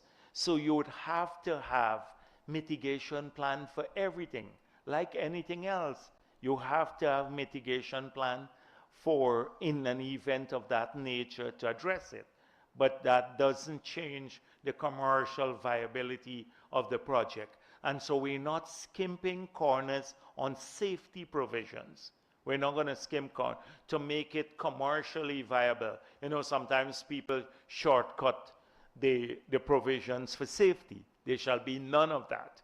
So, sir, on that note, on safety and so on, the gas leak management plan, you spoke about this as well. Can you say if this plan is only... The gas leak management plan. Can you say if this is only going to be in place? The thing is a little rough on me, yes. So, the gas what? Gas leak management. or the gas leak. I Yes. dealt with that too, yeah. Yes, so I'm asking, just for clarity, if you're saying that this is only going to be put in place after that pipeline has been No, laid. no, no. I'm saying between now and the completion of the pipeline, we have probably a year and stuff like that, over a year. Before we actually bring the gas in is 2024. All right, secondly, sir, the same issue. Is government currently in any negotiation with Exxon for insurance in the event of any mishap along the pipeline? So we will practically own all of these. It's the government of Ghana that will own, because we're paying, eventually we'll own the pipeline, we own the power plant, we'll own the NGL facility. We want to own this. We don't want Exxon to own this. And that's why we're getting these numbers down. So we will have to look at this. On the pipeline bit, until we've paid off it fully, remember it's being paid from cost oil, I explained that the last time. So there would have to be some insurance on it just in case anything goes wrong for in the period until it gets transferred totally, right? But at this, we want to own these things. We want to own the power plant as Guyana. So until that time, until we have paid off. Yeah, well, then there would have to be, yes, measures just in case they have anything like, say a leak or a pipeline rupture or something like that, that it has to be fixed. I'm sure that there'd be insurance. Okay, you're sure, but have you commenced any negotiations with Exxon? How are we gonna do? It's like, how are you gonna start the insurance? First of all, the people are gonna say, the insurers, where is this pipeline? Have you built this pipeline? They said, no, we're only procuring material now. We're procuring the material to start laying. We're now mapping the route. We're still mapping the route. We're completing the environmental studies. And we have to put in place, they would say, when you have done that, when you know the final cost, then we can talk about insurance. It's reasonable. It's common sense. You can't not know the cost of the total pipeline as yet and seek to insure it. You understand? If you have a house and you build a house with $20 million, you don't know the house. You start the foundation and you go to the insurance company and then say, what are we insuring? But in all fairness, the Exxon has already awarded contracts. But anyways. Yeah, but we don't know the total cost of the project, right? Okay, moving on to my material, other question. and that's the long lead items. The long lead items and stuff, that takes a couple of years to produce. Okay. Sir, besides a new fire station and more fire trucks as indicated by the Home Affairs Minister, can you say what other mechanisms are being put in place by the government to respond to any emergencies that may arise at the Wales site or along the pipeline? So are taking into consideration that an explosion at a Cuba fuel depot took 5 days to be controlled? The thing is that I don't think I made myself clear. So if we're going to have a mitigation plan that will be there in the future, the mitigation plan may say, in the event of a leakage, like how we have as part of the Payara license, the only capping stock in the region, although Trinidad has been producing oil and gas for all these years, over 100 years, they don't have capping stock. It's very costly. We've made that a requirement in the Payara license to have one in the country. It's a first in this region. So you have the capability right here in Guyana, and then you have a subscription with another capping stock. So you would have to, if we say there could be several things, an explosion, you could have a leak, all of that. You have to build a capability to address all of these issues right there. And so that is the capability that will be addressed. And I'm not sure, have you gone to the hearings on this matter? Have you been to the hearing when the environmental permit was done? You went there, right? So these are the issues for there. But for me, it's quite clear. I don't understand. Like, maybe I'm just like out of touch with people thinking, but things have to go sequentially for me. That's in my head, logically. So we're now on the stage of getting the pipeline, the contracts awarded, etc. It's built. We have to protect our people in any case against any eventuality. Is this not common sense, or am I missing something here?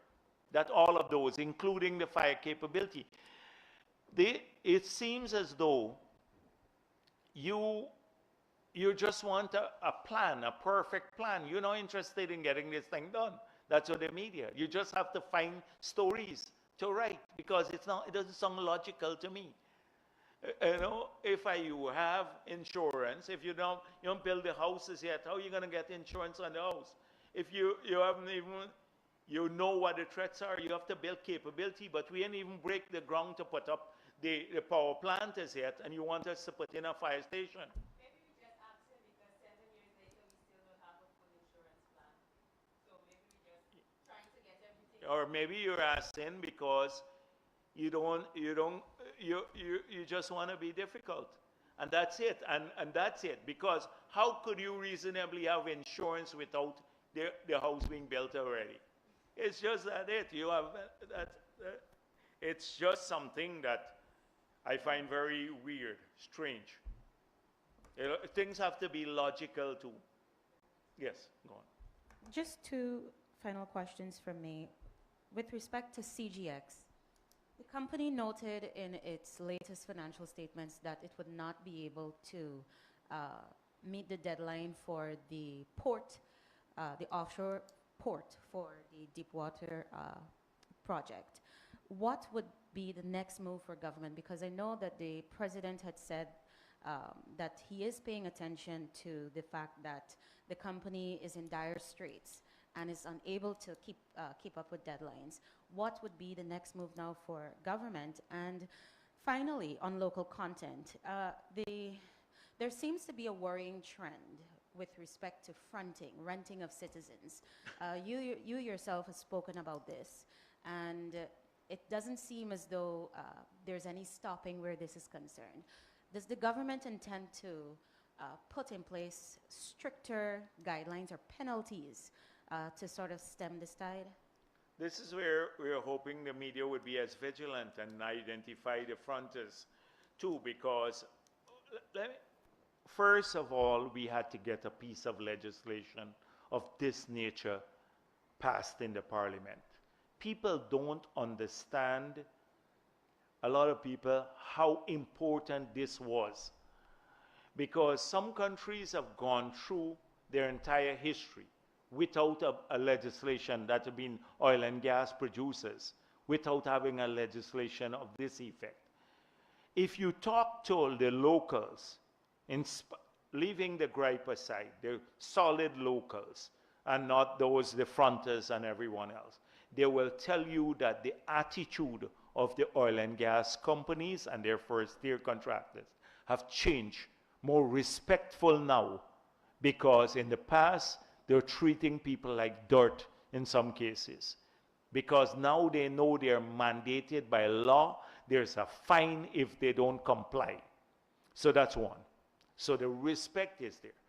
We had to come up, we had a ton of things under the sun. Everybody was piling in. And at one stage I said, let's complete this, because we had to get it out. So we have in there some areas where we may have overestimated the capacity of the locals and other areas underestimated. But we saw this as a work in progress. Let us put it in place. Let's build a mechanism, the Secretariat. Let's strengthen that mechanism. As we go along, we're going to perfect this law. We can adjust the percentages, and we can build a capacity. And we will identify all the loopholes along the way too. And then we can close the loopholes and institute the penalties. So it's not going to be perfect. That's how I wanted people to see this. It's not going to be perfect in the first year, but it has shifted the momentum, the dynamic in favor of locals. That is what we wanted. So now, having done that, now we've started honing in on the same thing that you mentioned about how people are beating the system. One is they are increasing, they have to meet a 75% management to qualify as a local company, 75% Guyanese. So what they're doing, they're taking junior staff and redesignating them as managers now, not adjusting their pay. So then suddenly it looks like if they have 4 expats, then, and they've now included maybe 16 persons in management, and they only had 5 in the past, or 10. So that's one way they're beating the loophole. Then they have side agreements. So you get the company, the local gets 51% of the shares, but they have a side agreement to get a big management fee. So they take their cut off the top from gross revenue. So that's another way that they're trying to beat the system. So there are several ways that we have identified now that they're trying to beat the system in. And we will close those loopholes. They're like, we're going to close the unbundling and then this issue of payment. We said that to Exxon a long time. When we were drafting the legislation, we were told that there is a provision, I was told specifically, in the legislation that would allow us to do that. In the legislation itself, I just saw a legal opinion that said, no, we can't do it now. But I was told specifically, because that was one of my key issues. So we have to address it. The payment, they can't wait 90 days to pay local companies. They have to pay them earlier. I don't care who defends that from Exxon or not. We've made that clear as a local position. So we're going to close this, but you have to see this as a work in progress as we try to improve on the legislation. And I asked you about the CGX. Oh, the CGX. So I think the agreement was that they gave up the two blocks that they have and then focus on one. The facility they were building was not a deep water port. It was a facility that may have done some cargo, but was to service their operations. So I think there is still need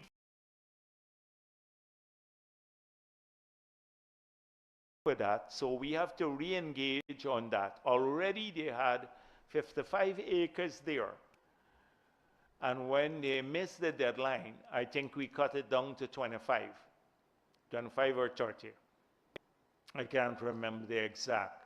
So we already adjusted the acreage that they had since 2009 because they didn't utilize it.